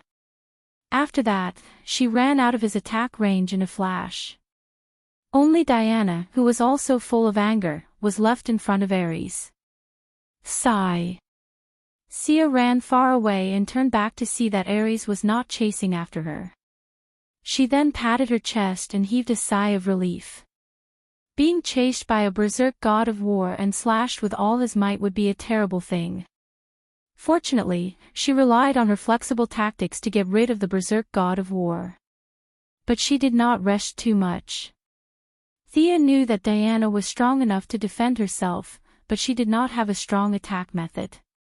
She wanted to return the God Slayer to her, but the sword's will was so strong that it would not return to Diana's hand. This made Thea more curious about the sword. She estimated that she had recovered about 40% of her magic power during the chase. She summoned her doppelganger again and asked her to provide magic power support. She took out the only 2 crimson arrows of revenge in Zeus' quiver. This arrow had a miraculous effect on sinful women, but it was not impossible to use it as a daily arrow. Artemis' definition of revenge was to be able to fight back no matter how hard the other party hit you. Thea smiled gloomily. Ares, you son of a bitch. You chased me so hard just now. It's time for you to pay the price. Now the whole arrow was entwined with strong divine power. This was not Thea's divine power. It was formed by Ares' attack after the transformation of the law of revenge. As it came from the same source as Ares' divine power, it also had the attribute of being sure to hit. Thea did not aim and shot into the sky. The arrow automatically turned in the air and shot towards Ares, who was still fighting fiercely with Diana. Divine arrow. Ares's vision was still there. He knew about the 2 arrows of the goddess of the moon. Now that he saw the arrow rushing straight towards him, the characteristics and attributes of the arrow instantly flowed through his mind. Damn it! This was different from the previous magic arrow. His body could not withstand this kind of divine arrow. This arrow could completely kill him. Ares did not expect Thea to have been hiding this arrow. Now the divine power on the arrow was extremely strong, and it shot towards his forehead with a fatal threat. Fortunately, the 2 arrows of Artemis were used too many times, and the gods more or less summed up some countermeasures. Ares no longer hesitated. The moment the arrow was close to his body, he created a clone that occupied 30% of his divine power. The arrow hesitated for a moment. It thought that the main body had the most divine power. It turned a small corner in front of Ares and rushed towards the clone. After the clone had just run 2 steps, the arrow caught up with him. The violent explosion of divine power hit both Diana and Ares. Diana was in a good state. With the shield blocking most of the impact, she paid attention to the enemy as if nothing had happened. Ares' situation was not so good. The explosion happened on his side. He did not have any defensive equipment and his strength was slightly weaker. He was directly blown up. When he climbed out of the pile of dust, he wanted to cry but had no tears. The divine power that he had hidden in human society for many years was now only 15% left. How could he fight? Run. Chapter 242. Dreams were beautiful, but reality was cruel. Even though Ares was prepared to make a strategic turn, the youngsters had no intention of letting him go. Diana, who had not consumed much energy since the beginning of the battle, caught up with Ares easily. She activated the lasso of truth instantly, wrapped it around Ares' ankle and pulled him back. Now that Ares' divine power was almost at its lowest point, his attributes were suppressed by Diana. He had no energy left to break free from the lasso of truth. He could only use her pulling force to fight back, hoping to repel Diana and increase the distance between them. Bang!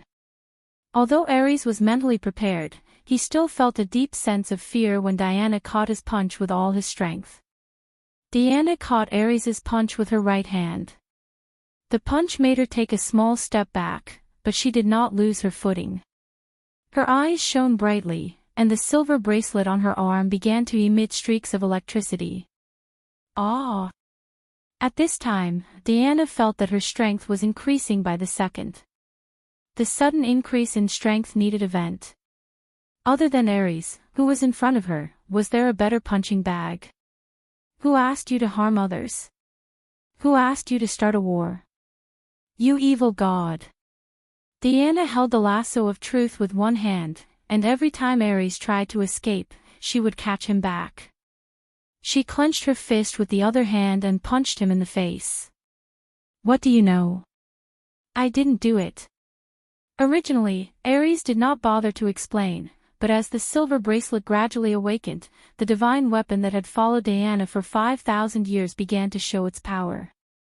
Diana's punches were getting fiercer and fiercer, and her strength was almost endless. Ares could barely resist the first 2 punches, but after that, his counterattacks were simply defeated. Facing the blame that was placed on him for no reason, Ares felt that he could not beat her, but he could not admit defeat. Maybe when he had the upper hand, he could proudly say that all the bad things in the world were done by him. Bite him if you dare. But now that he was beaten like a dead dog, he no longer had the mood to be brave. All he had was a deep sense of unwillingness. Damn it! What does the war between humans have to do with me? In the face of Diana's relentless attacks, Ares felt as if his body was engulfed in flames. There was anger towards his own weakness, as well as anger towards the world for slandering him. He was a high and mighty god, and he did not admit that he had anything to do with all this. I refuse to accept this.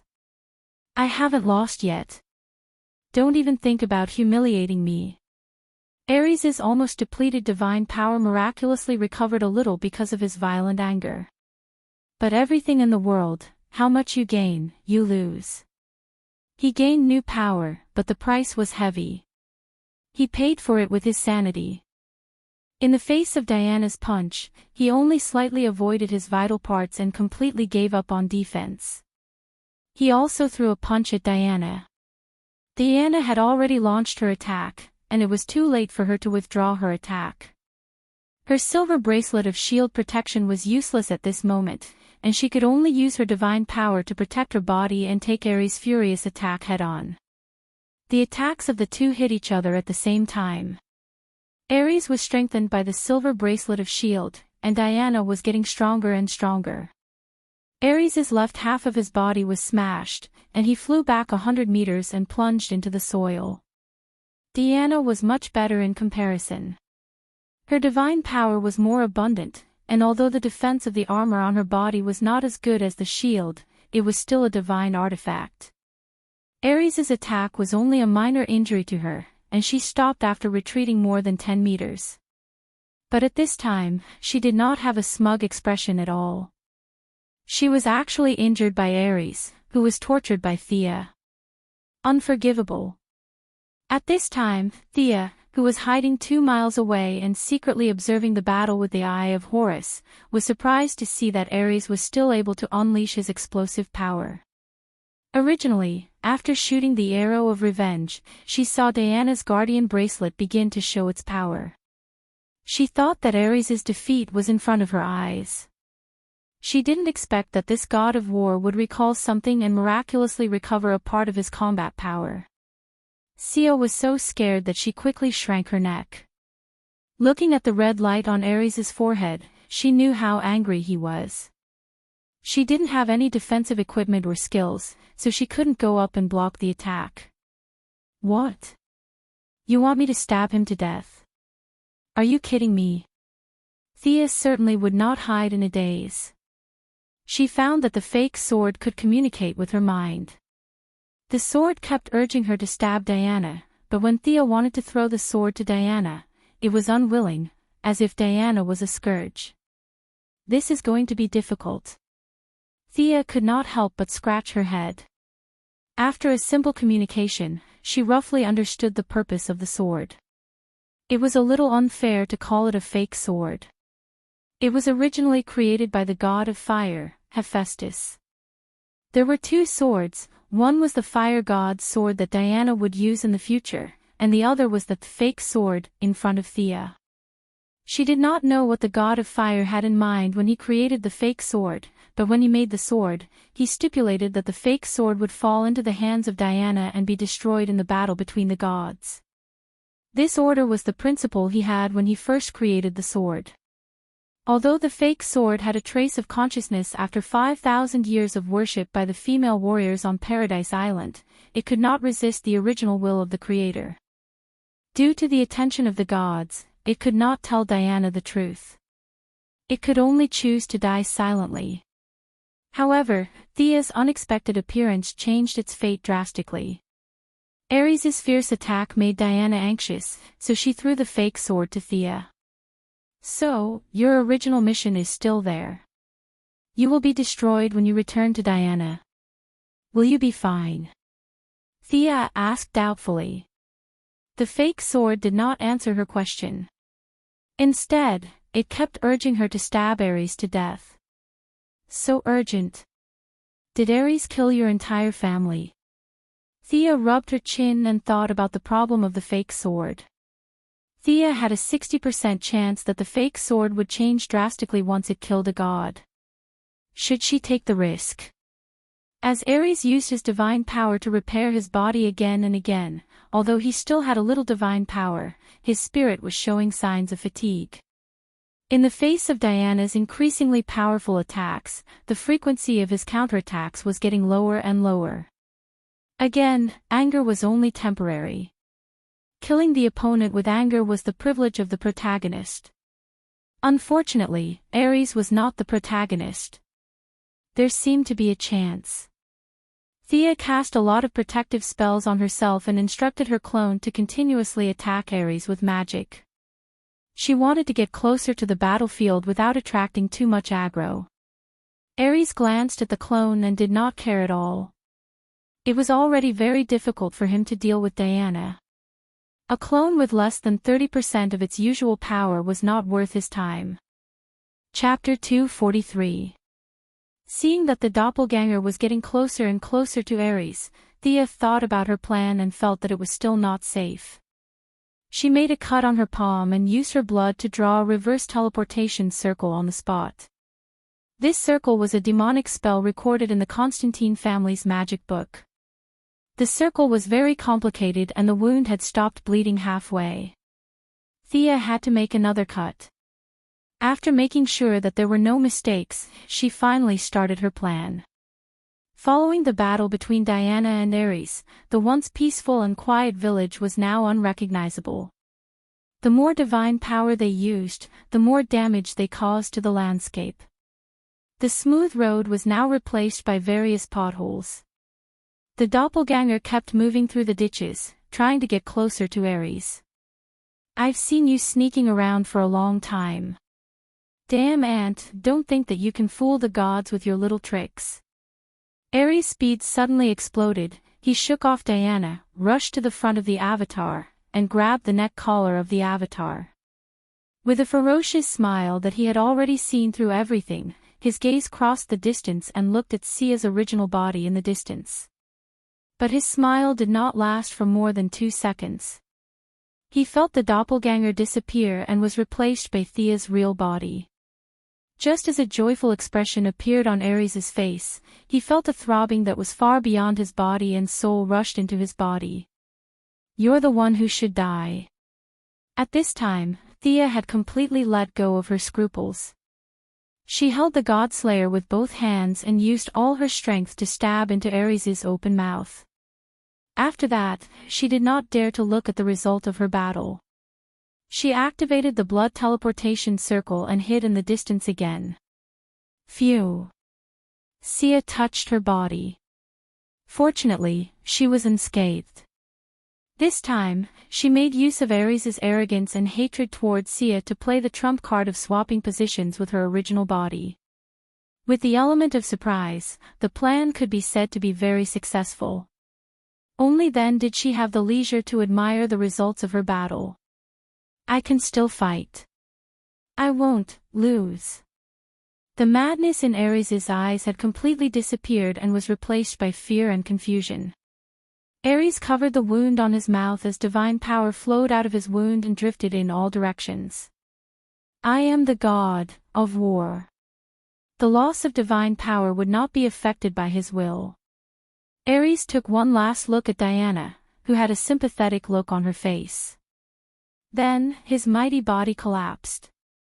His weapons, armor, and body quickly returned to pure divine power and divinity. Thea observed the scene and pursed her lips. After fighting for so long, this guy was indeed just a clone. There wasn't even a drop of God's blood. After waiting for another half a minute, he realized that Ares had dissipated more than half. It seemed that it was impossible for Ares to jump up and cause trouble for him. Only then did he ride the skateboard closer. Diana looked at her speechlessly. She was really shocked when Thea switched places with her original body. By the time she reacted and wanted to save her, she found that she had teleported away. This kind of escaping speed was also a kind of talent. "You won't blame me for killing Ares, right?" Thea asked softly.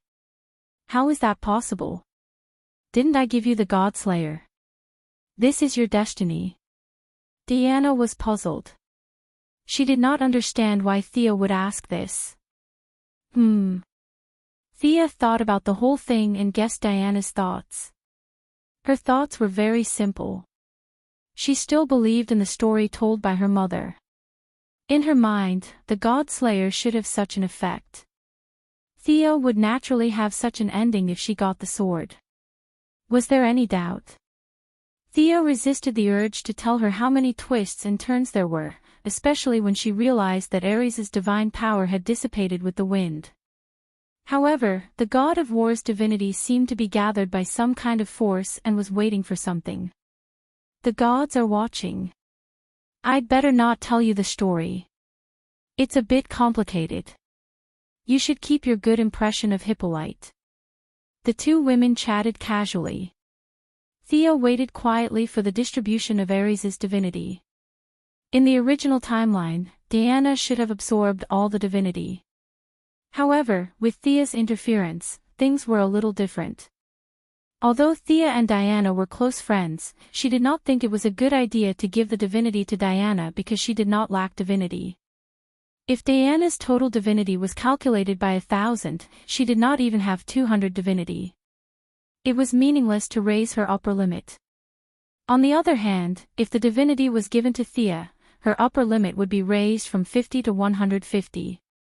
The effect was obvious. However, she also knew that she was first and foremost an outsider, while Diana was her biological daughter. The difference between them was huge. It was impossible for her to say that she had contributed a lot, so she should be given more. In order to fight for more benefits, she took out Zeus's lightning arrow. On one hand, she wanted to see how it was charging. On the other hand, she wanted to show it to the gods who were watching. I have the arrow given to me by my boss. We're all on the same side. Since we're on the same side, shouldn't you at least show some appreciation? She did not know if the gods in heaven pitied her or if her actions worked. The power that originally bound the divinity disappeared. The divinity was divided into two and directly entered the two women's bodies. Traces of light entered Sia's body. It could be said that this was the first time she had absorbed divinity. Previously, she had been passively fused with the unicorn after absorbing it. The absorption of divine blood was also slow and weak. Although Ares was only a clone in the mortal world, and its level was not as high as Horus's real body, Thea was now sharing half of the divinity of his clone. The quality was not as good as Horus, but the quantity was far more. Countless scenes flashed before Thea's eyes. There were scenes of tribal warriors hunting, fierce battles between two armies, and countless shadows of warriors fighting. Knowledge and a lot of understanding of fighting were presented in front of her eyes like a movie. Originally, Thea's fighting ability was not bad.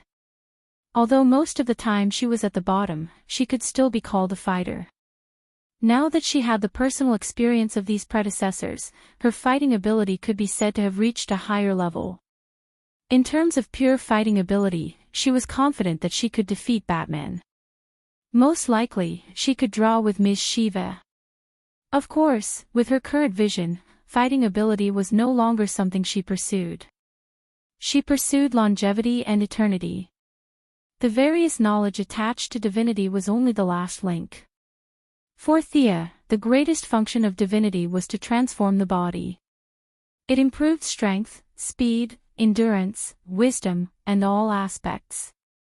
This was the greatest use. If her original body's magic power limit was increased by 1 point per day, after receiving the reconstruction of divinity, the limit would be increased by 10 points per day. This would quickly increase her magic power to a very high level. Chapter 244. Sigh. Thea sighed and withdrew from the state of divinity absorption. Like Diana, it was impossible for her to absorb these things immediately. This was not the Eastern world, where she could meditate and run a few cycles. This required a lot of time to digest. Although she had only absorbed a small part of it, the divine power in Thea's body had grown a little stronger. Now, the duration of using the Eye of Horus would be greatly extended. Divinity was a good thing. Unfortunately, there were not many left in the human world. The Isis talisman and her space ring only stored magic power. Thea thought about the plot she knew, but she could not think of the half-dead god lying there waiting for her to harvest. It seemed that she had chopped the gods into pieces twice, but in fact, gods were very rare. Horus was summoned by Vandal at the sacrifice of his endless life force. How many Vandals were there in the human world? Ares was even more so. This was the acquiescence of the gods. He had put in a lot of effort to create a clone in the human world, and the amount of time and energy he had spent could not be calculated. These 2 times were all coincidences that allowed her to get a share of the pie. Thea really did not think that she would encounter any more divinity. However, after these 2 absorptions, she had completely bid farewell to the mortal world. As long as she completely absorbed the divinity of Ares, she would be far from a demigod. However, no one would object to her calling herself a divine creature. After inspecting herself, she finally began to pay attention to the sword in her hand. Now that she had completed the magnificent feat of killing a god, the god-slayer that had reversed its fate had finally been washed away and revealed its original appearance. The original brilliance on the sword had completely disappeared and was replaced by a thick blood-red color. The sword seemed to have sensed Thea's intention and became a little longer during the transformation. From the original Greek-style short sword, it had become an English-style long sword. The person and the sword had a brief exchange, and 3 black lines appeared on Thea's forehead. It was not accurate to call it the Godslayer now. Its main effect was to kill Ares. This sword now had a very elegant name, Ares Must Die. Its effect was extremely heaven-defying. It could ignore any state of Ares and stab him to death. Such a powerful effect could only be effective on Ares. To other gods and mortals, it was just an ordinary magic sword. Thea looked at the spot where Ares' body used to be. It was now clean, not even a strand of hair was left. The corner of her mouth twitched. Where was Ares' home? Is it appropriate for me to kill them? Ares was, after all, the son of Zeus. Even if he could find his divine kingdom, Zeus would not allow him to stab his son to death with a single stab of his sword. Because this sword was forged by the fire god, it also had a function that wasn't really a function. It could absorb fire attribute magic.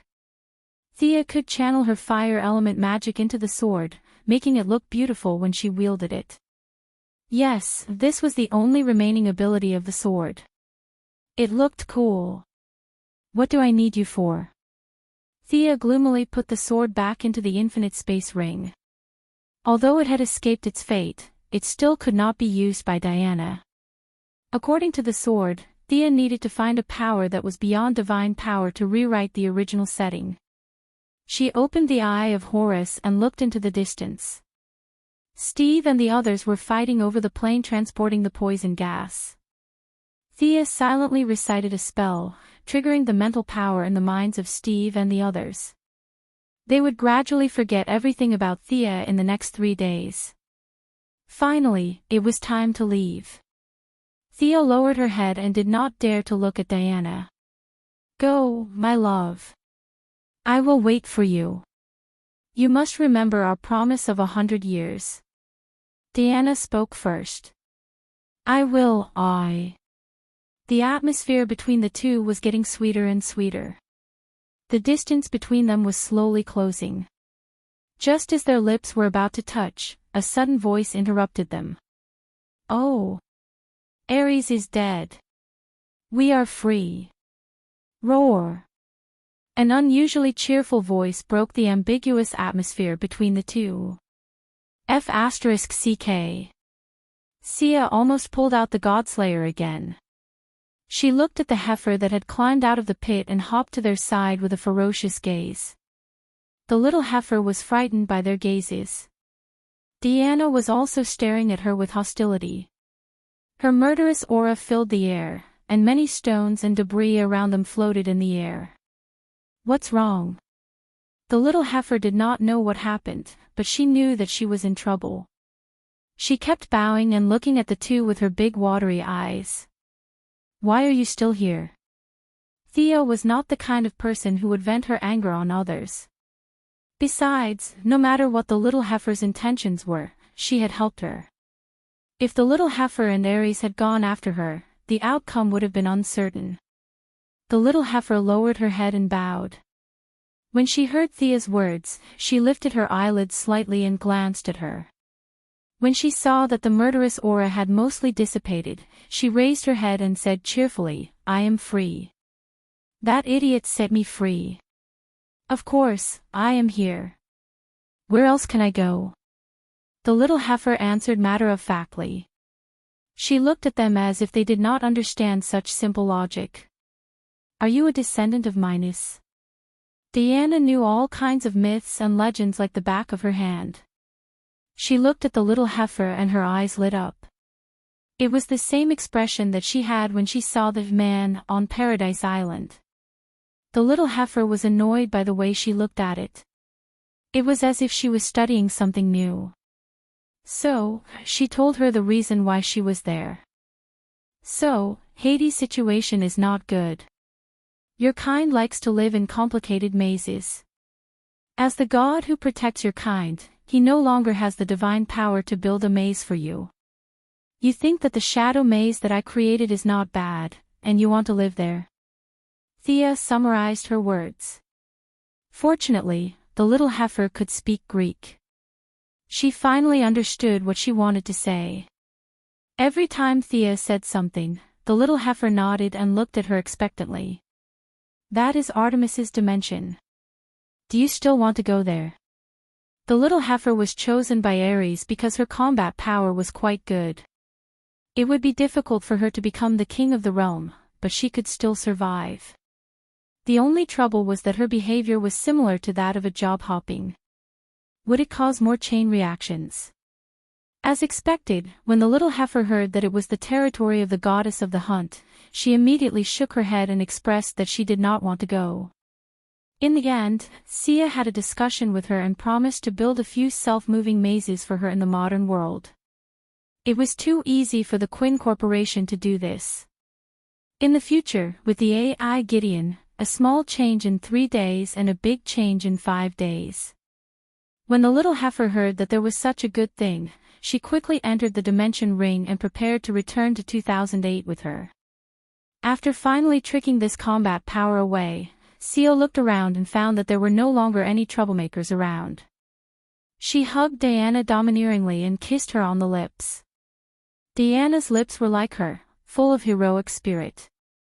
When their lips touched, Thea felt a burst of fresh air floating in her mouth. Her smooth teeth and cool tongue brought a strong sensory stimulation to Thea.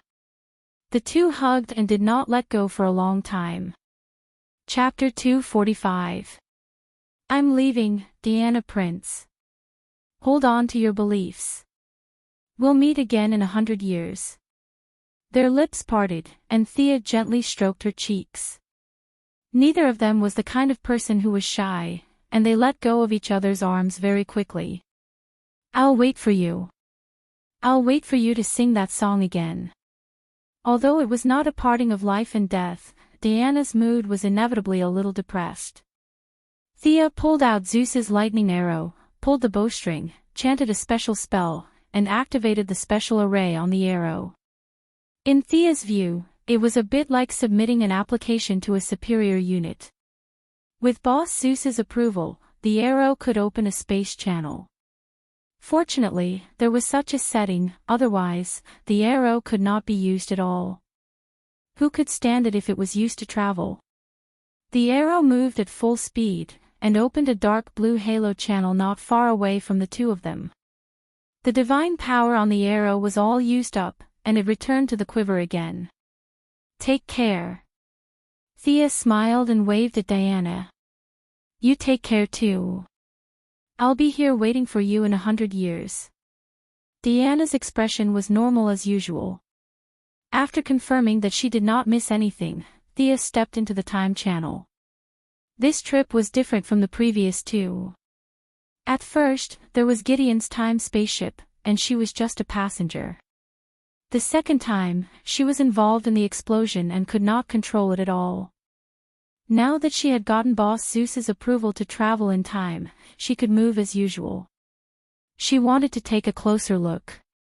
Sightseeing was definitely not a good idea, but she did not have to run like crazy like the Flash, who was chased by dogs. The beautiful scenery in the time channel was not something that everyone could see. Thea used her authority in the Time Council to carefully observe the development of the situation after she left. She first looked at the follow-up of Diana. Diana buried the villagers in the small village and did not participate in the subsequent battle. The image of her future in the timeline seemed to be erased. From the fluctuations of the divine power, it was very familiar. It was obviously done by Boss Zeus. What did he mean? Did he not want me to see the follow-up? Since she couldn't see him, Thea could only look at the trajectories of the others. Without their strong interference, Rudolph lived peacefully until 1937. Thea nodded. That's more like it. Rudolph died in 1918. He used to be a presidential candidate for the Nazi Party. That's the history I know. But when she saw Steve Trevor's experience, all she could do was gape. Without the two powerful thighs, Steve successfully grabbed the plane, but the plane did not explode in the air like in the movie. Instead, it crashed on the border between France and Spain. Intense poisonous gas filled the skies of Europe. A total of 1 billion people were infected worldwide. The Americas and Asia were slightly less affected, but Europe was the worst affected. The number of deaths was estimated to be more than 20 million. A large number of women, children, and soldiers who were injured in the war died. This was the mysterious incident recorded in history, the Spanish flu. This large-scale outbreak of the virus had completely broken the spine of the Europeans. It should be known that the First World War had lasted for 4 years, and the casualties were only more than 10 million. The results of the patriotic young man, Captain Steve Trevor, had far exceeded that of the First World War, and had consumed more than half of Europe's war potential. The American politicians were ecstatic. Although they tried their best to hide their relationship, they secretly sent a large number of men to search for Steve, who had crashed. After a secret battle, they successfully grabbed the unconscious Steve. At this time, Steve did not know that he had made a great contribution to his country. Because of his actions, Britain, France, and other countries were unable to resist Germany during the Second World War, giving the United States the opportunity to act as the savior and save the world. The fire of civilization spread to the Americas, but Steve never woke up. When the plane crashed, he was in the center of the poisonous gas. Coupled with the violent explosion of the plane, his body was injured by both burns and the poisonous gas at the same time. The two fatal injuries formed a new chemical reaction in his body, slowly transforming his body. It was not until the 1980s that he slowly woke up. Considering his outstanding contributions to the United States' domination of the world, several people in power made an exception and promoted him to colonel. Coupled with his incomparable loyalty to his country, they instructed him to form the Heaven's Eye Society. This process continued until 2008, when Thea existed. Thea stared at a picture of Steve as a colonel in the Time Channel. His eyes were hazy and his expression was cold. The handsome man in 1918 was completely gone, replaced by a patriot whose body structure was no longer human. Referring to the trajectory of Steve's life after that, and repeatedly comparing it with her own memory, Thea found that Steve did not recall the scene that she was involved in. She knew that her magic had worked. It's hard to imagine that the mysterious Spanish flu was caused by Steve. Is this a coincidence or a historical necessity? Thea was in the Time Channel. Her memory was now clear and there was no problem of memory tampering. The facts were clear and what she was involved in was indeed something that had happened. As for the plot of the movie, that was a parallel space, right? It's all over. Thea shook her head and did not continue to check. The rest of the content was what she knew. Using the authority of the Time Council, she easily found the time that she left and slowly walked in. Say, where is this? Thea happily stepped through the Time Channel, thinking that she would return to Purgatory Island. However, as far as she could see, this place had nothing to do with the island. In a wasteland overgrown with weeds, there were a few thick stone pillars not far away. Now that she had absorbed a lot of divinity, she was no longer an ignorant mortal. Her sense of belonging told her that this was her time. She looked at the stone pillars not far away. The familiar patterns, the familiar letters. Was this Greece? In modern society, she did not dare to fly directly in the daytime. It would be bad if she was photographed by the satellite. She could only use the eye of Horus to try to ask a few locals. The people here were not rich. Thea glanced around and found that there were a few scattered people nearby. Some were driving farm vehicles to transport goods, and some were old people taking children for a walk. Looking at the way they dressed, they did not seem to be Europeans. In the end, Thea found a middle-aged woman who looked like a tourist with a high nose and deep eyes and a backpack. With her good looks and friendly tone, she finally asked where she was. This was in Turkey, the ancient city called Ephesus in modern times and Ephesus in the Bible. The wasteland where Thea first appeared was one of the famous 8 wonders of the world, the Temple of Artemis. Thea had the urge to cover her face.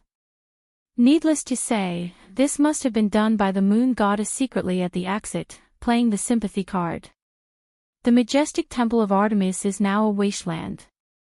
As the chosen of God, shouldn't you show some respect?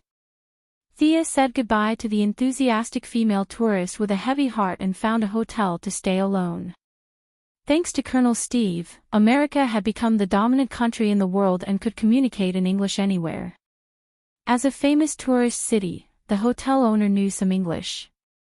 Thea communicated with him with gestures and finally managed to borrow an international long-distance phone. Chapter 246. When she left the Wave Rider in a hurry, she only brought her phone and credit card with her. Half a year had passed, and her phone had run out of battery. Thea did not have much pocket money, and her credit card was handled by the American Trust Fund. The hotel owner did not recognize it at all. Thea did not want to alarm the people in Star City. Fortunately, she had the help of the Owl Court. Although they did not have much influence here, they could still transfer a few thousand yuan to her. Faced with her request, Catherine Monroe obviously couldn't just transfer a few thousand yuan to her. She used some of her connections in the court to send her a bunch of emergency items in an emergency. In less than an hour, a group of men in black delivered a sizable amount of cash, clothes, and passports to Thea. The hotel owner, who was stunned, imagined a story of a princess from a wealthy family traveling by herself. He quickly vacated his best room for the extraordinary princess of a certain European country to rest. Thea tidied up a little. Then, she picked up her new phone and dialed the number of the Louvre Museum in France. "Excuse me, is Miss Diana Prince there?" After the call was connected, Thea asked nervously. Thea was confused by the long string of words on the other side of the phone. What did he mean? It sounded like French. As expected of a 1,000-year-old enemy. The whole world spoke English, but they still spoke French. Fortunately, Thea had learned a few words of French when Diana was still a child. Thus, she spoke to the Frenchman on the other side of the phone. Half an hour later, Thea put down the phone. *CK, this guy definitely knows how to speak English, but he won't say it even if you beat him to death. Thea wanted to crawl over the phone and strangle him. It was so infuriating. Thea was very anxious. The other side of the phone chatted with her for half an hour. Where did Diana go? The receptionist on the other side of the line talked to Sia slowly for half an hour. Sia asked repeatedly, but the receptionist was not annoyed, but the meaning of her words was clear. There is no such person in the Louvre. Thea didn't tell Diana about her future because she didn't want to affect the timeline, and Diana was smart enough not to ask. Thea's initial joy was doused with cold water. The Eye of Horus did not have the ability to search the entire world. With a cold face, she picked up her things and left Turkey. On the way, he directly controlled a rich kid with magic and commandeered a motorboat to drive into the eastern Mediterranean. Thea arrived at Crete and searched in the opposite direction from where she left the island. After circling the island 3 times, she still could not find any trace of Paradise Island. She did not know if it was because Hippolyte did not want to see her, or because of the anti-magic field on the island.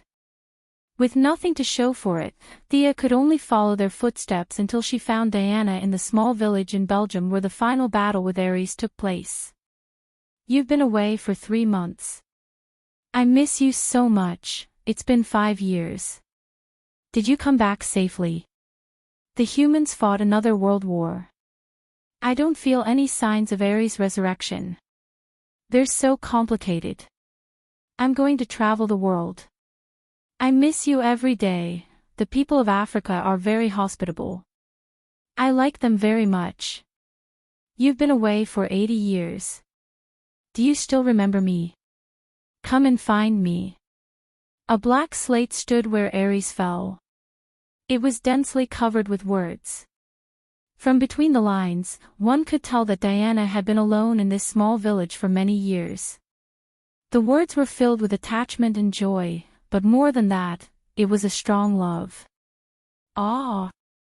Thea unsheathed the Godslayer. The blade was filled with fiery red magic. She swung the sword at a distance. Her full strength created a ditch half a meter deep and more than 10 meters long. "I didn't want to." Thea threw the Godslayer away and knelt on the ground. Her hands kept hitting the ground as tears flowed uncontrollably. The last time Diana left behind words was in 1998. There seemed to be signs that the female warriors of Paradise Island had left the island. She went to investigate. Thea's heart was in a mess. She did not know where Diana had gone. How could she find her in this sea of people? After telling her family in Star City that she was safe and that she would stay in Europe for a few days, Thea stayed alone in this village that was no longer suitable for human habitation due to the poisonous gas. From the various traces in the village, one could still see the scene of the battle. However, most of it was the emptiness that Diana had left behind. Every time Thea saw the traces of a lasso or a shield, she would laugh foolishly. "Hey! Shouldn't we be leaving? We've been here for 3 months." The one who spoke was Heifer, who had been tricked by Thea into staying in the luxurious maze. Thea only remembered her after staying here for a month. Heifer's personality was really good. She did not make a fuss when she heard about what happened to her. Instead, she would comfort her from time to time. "Yeah, it's not a good idea to stay here forever. Anyway, we'll definitely meet again in the future." Thea finally adjusted her attitude. The two of them were no longer mortals. It was only 100 years. They could afford to wait. She took out her sword and engraved a paragraph under the stone slab, indicating that she had been here before. She also used the ancient language of Paradise Island to leave the name of Star City. As long as Diana arrived at Star City, they would be able to sense each other with the divine power of Artemis that originated from the same source. He called Heifer into the space ring. This guy couldn't be seen in the light. This was not 1918. The satellites in the sky were constantly whizzing past. When Sia was practicing the Eye of Horus a while ago, she saw with her own eyes a giant satellite in Earth orbit flying over Europe. The big logo of Wayne Enterprises on it showed that this was Batman's Watchtower space base. Batman couldn't let Heifer see Batman's strange bone structure. After 2 flights, she successfully returned to Star City. Moira had been sworn in as the mayor of Star City 2 months ago. Thea had watched the whole process live. After that, she said that she had something to do and hurried back to the small village. This time, she finally felt like she had returned home. First, she went to the city hall to see Moira. After that, she was completely overwhelmed by miscellaneous matters. The Black Uncle, Walter Steele, and Moira talked about something and the two parted peacefully. As the holder of the most shares of the group, Thea was already 18 years old and automatically took over the position of chairman of Quinn Group. After she took over, she did not make any major changes. She let the original vice president take over as the president and promoted Felicity to the position of vice president. She continued to lead the software department. Dr. Hoffman, who used to get along well with Thea, became the director of the newly established Applied Science Laboratory of Quinn Group. Thea found some less sensitive information from the Atom Man data for them to study first. After working for a month, she kept meeting with the heads of various departments and listening to the reports of the leaders of the branch companies. Large-scale brainwashing was actually the most convenient and fast way. However, in this era where superpowered people were everywhere, she did not dare to be so reckless. Once she was discovered by the heroes who were bored out of their minds, she would be regarded as a villain. Chapter 247. Thea sighed and threw away the pen in her hand. She then sent away a department head who was pretending to be a reporter but was actually a loyal subordinate to her. There were a lot of problems during the transition between the old and the new. The old officials had to be appeased, and the new subordinates had to be treated with respect. Things like sabotaging each other happened in her office every day. The eye of Horus could only judge good and evil, but the ancient view of good and evil was very different from the modern view. Many people who were considered bad in the ancient times were actually strong and tough in the Quinn Group. Thea spent a lot of effort to identify these people and use them at key points. I seem to have forgotten something. Thea spun around in her chair and suddenly thought of something. Damn it! I forgot about Oliver. She had promised to bring him home, but it had been delayed for 3 months because of Diana. Was it too late? Of course, it would be too late. Oliver must be working under Amanda as a secret agent, killing people everywhere. Based on his relationship with Amanda, it would not be difficult to get him back by paying the price. However, would Oliver, who was trapped in darkness, be able to see the light again without suffering in the future? Thea knew that Oliver was a cockroach. If she did not interfere with him, he would definitely be able to reach his former heights. Thea had gained a lot from the time travel, but there were still a few things that she needed to collect personally. First of all, there was Ninja Master's magic sword. According to Madame Jodo, this sword could absorb the magic power of the Isis talisman. For Sia, who lacked magic power, it was as important as sending charcoal in snowy weather. However, she had no idea where Nandarbat was. Malcolm had gone to Europe alone a month before she returned to Star City and did not leave any contact information. Batman and Talia also knew the address, but they might not be able to tell her since she was going to deal with their father-in-law. Ninja Master's boss was the demon of the 3 palaces. Thea shuddered at the thought of it. Although the demon was sealed, it was better to be safe than sorry.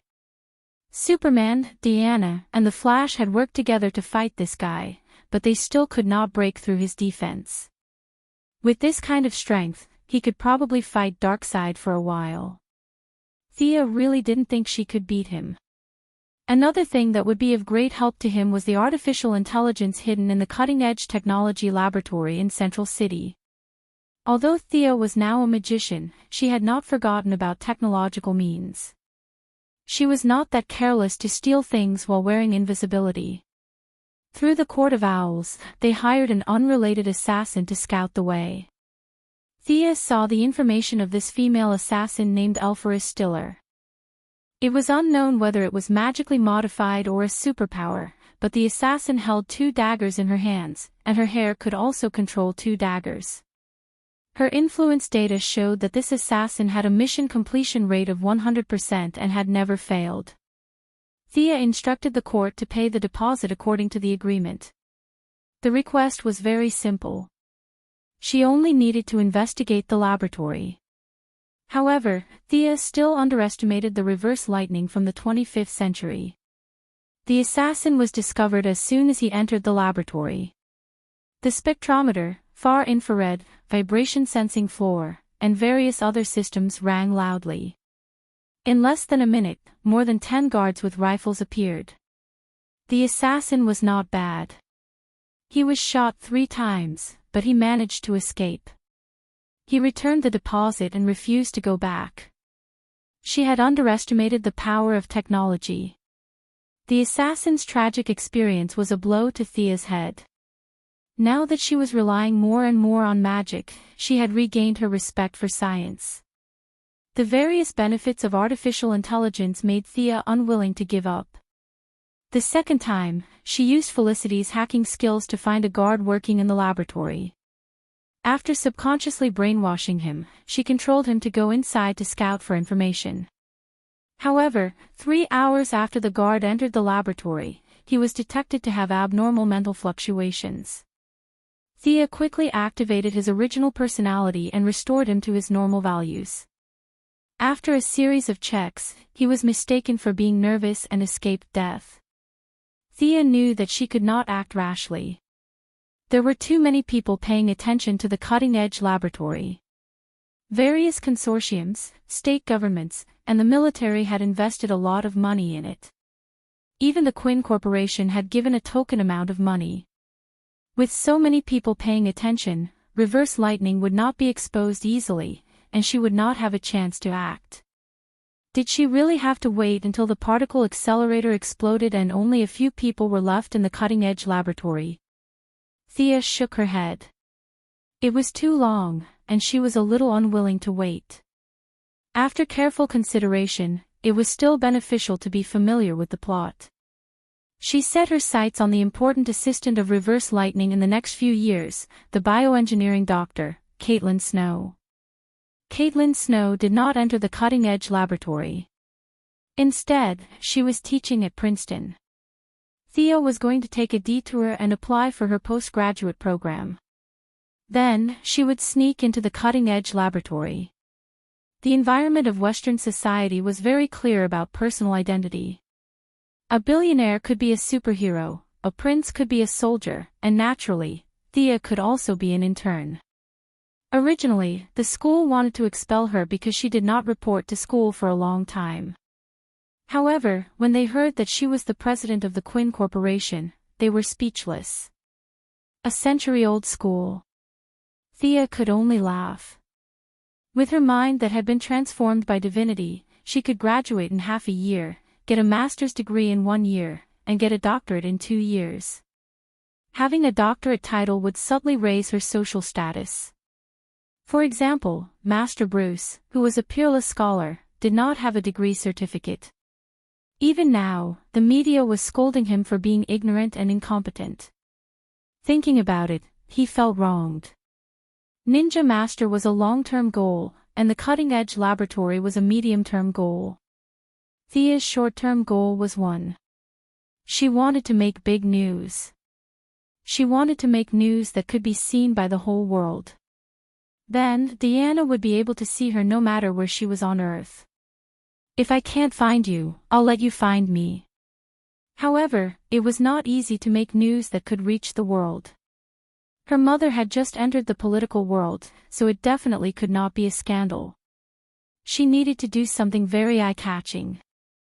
Thea quickly found something that met all the requirements, and it would definitely attract Diana. She wanted to rebuild the Temple of Artemis. It seemed easy to knock down and rebuild a pile of broken stones in the wilderness. With Thea's political power, it was not a big deal to build a temple in Turkey. However, her request was not that simple. She wanted to attract the attention of the world's media.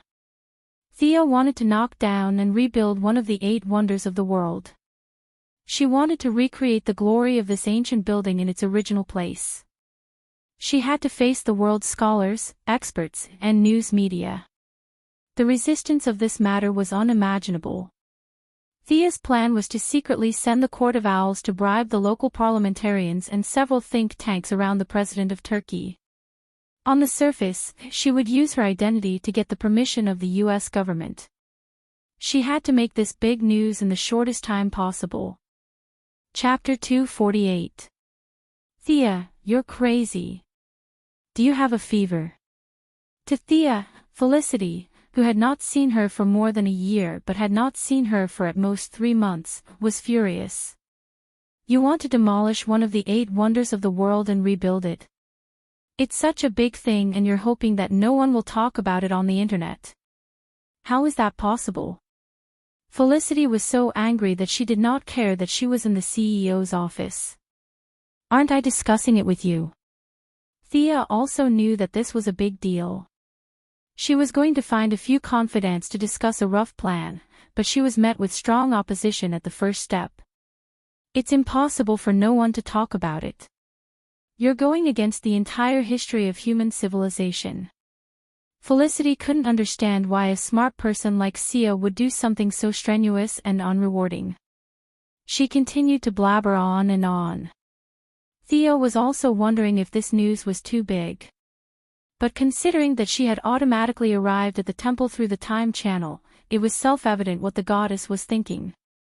In order to find Diana and complete the goddess task, the temple must be rebuilt. For humans, there was a lot of historical and cultural value here. For the goddess, this was her temple. "You made it look like a wasteland, a place where birds don't shit and chickens don't lay eggs. It's okay if it's a wasteland, but you humans still organize tens of thousands of people to visit it every day. What's the meaning of this? Are you here to laugh at me? No matter how miserable I am, I can't let you laugh at me." Whether it was to attract Diana's attention or to save the goddess' face, this temple must be demolished and rebuilt. Realizing that she had taken things for granted at first, Thea found Moira at night to talk about her idea. Rebuild the temple. Moira, who was reading a magazine, was stunned by her words. This was not within the business scope of the Quinn Group, was it? Theo looked at Moira's puzzled expression and knew that her words were a bit shocking. Normal people would definitely think that she was arrogant and frivolous. In order to gain Moira's trust and to pave the way for her to inject the divine blood in the future, Thea decided to show off a little. "Mom, look." Thea kept looking at the furnishings in the house and found Moira's scarf. "This is it." Transfiguration. A light green light flashed, and the originally still scarf seemed to be dragged by someone. It kept twisting and changing shape until it finally turned into a top hat. Thea waved her hand and put the hat in front of Moira, letting her personally judge its authenticity. Moira, who had lived for more than 40 years and believed that she had seen a lot, was really intimidated by her. At first, she thought that it was a magic trick. She held it in her hand and touched it again and again. Wow, it was indeed a hat, but how could it be? After a long while, he realized that this seemed to have something to do with today's topic. Moira chose her words carefully. "Is this power the reason why you want to build a temple? Will it harm your body?" As a mother, the first thing she thought of was not how powerful Thea was now. She only cared about whether her children were in danger. Thea did not dare to say too many things to Moira at once. Things like divine blood and divinity were too different from the worldview of ordinary people. Moira was just a nouveau riche president before, and now she was just a political newcomer. She was still far from the deep secrets of this world. She hugged Moira vigorously and the mother and daughter slowly floated in the air. "Don't worry, Mom. Don't you think I'm getting healthier?" Oh. Flying had always been a dream of human beings. Although they were now indoors and could only float in a small area, Moira was still excited.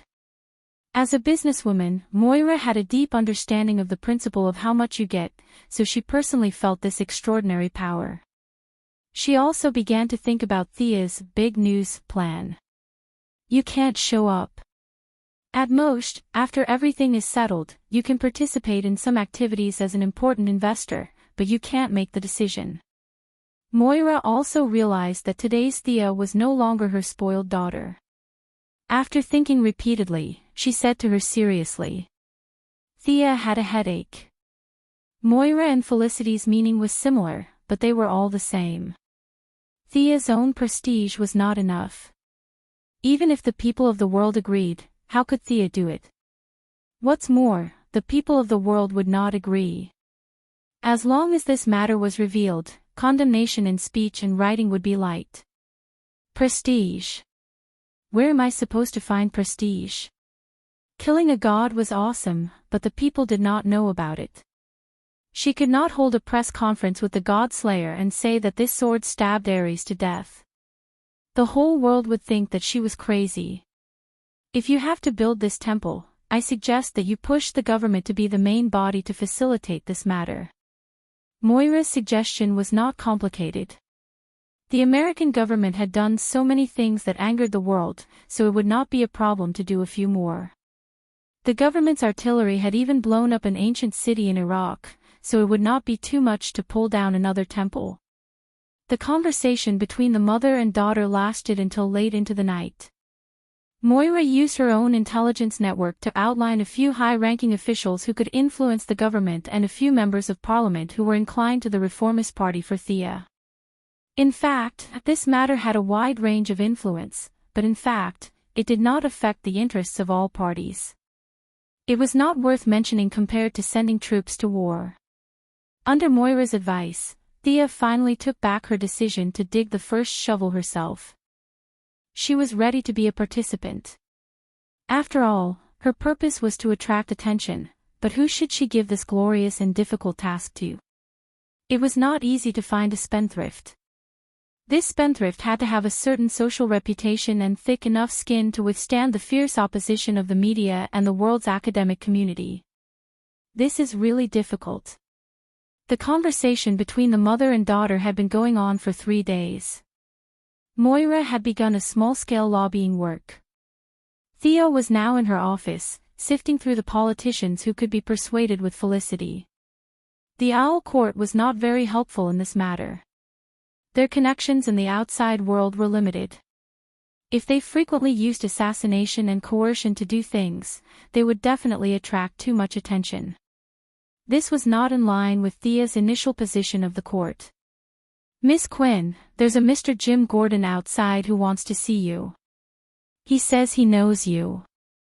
Just as Thea was frowning, her assistant outside the office interrupted her thoughts. "Who?" "Gordon, the one from Gotham." "Why is he looking for me?" Thea asked for his face. It was not someone with the same name. It was indeed old Gordon. After all, they were comrades who had fought together. Thea and Felicity personally went out of the office to welcome him downstairs. "Miss Thea." Old Gordon was travel-worn and his face was extremely pale. However, it was not convenient for him to say too much as there were people coming and going around. He reluctantly greeted her and entered the office with her. Thea waved her hand and asked her assistant to bring the coffee.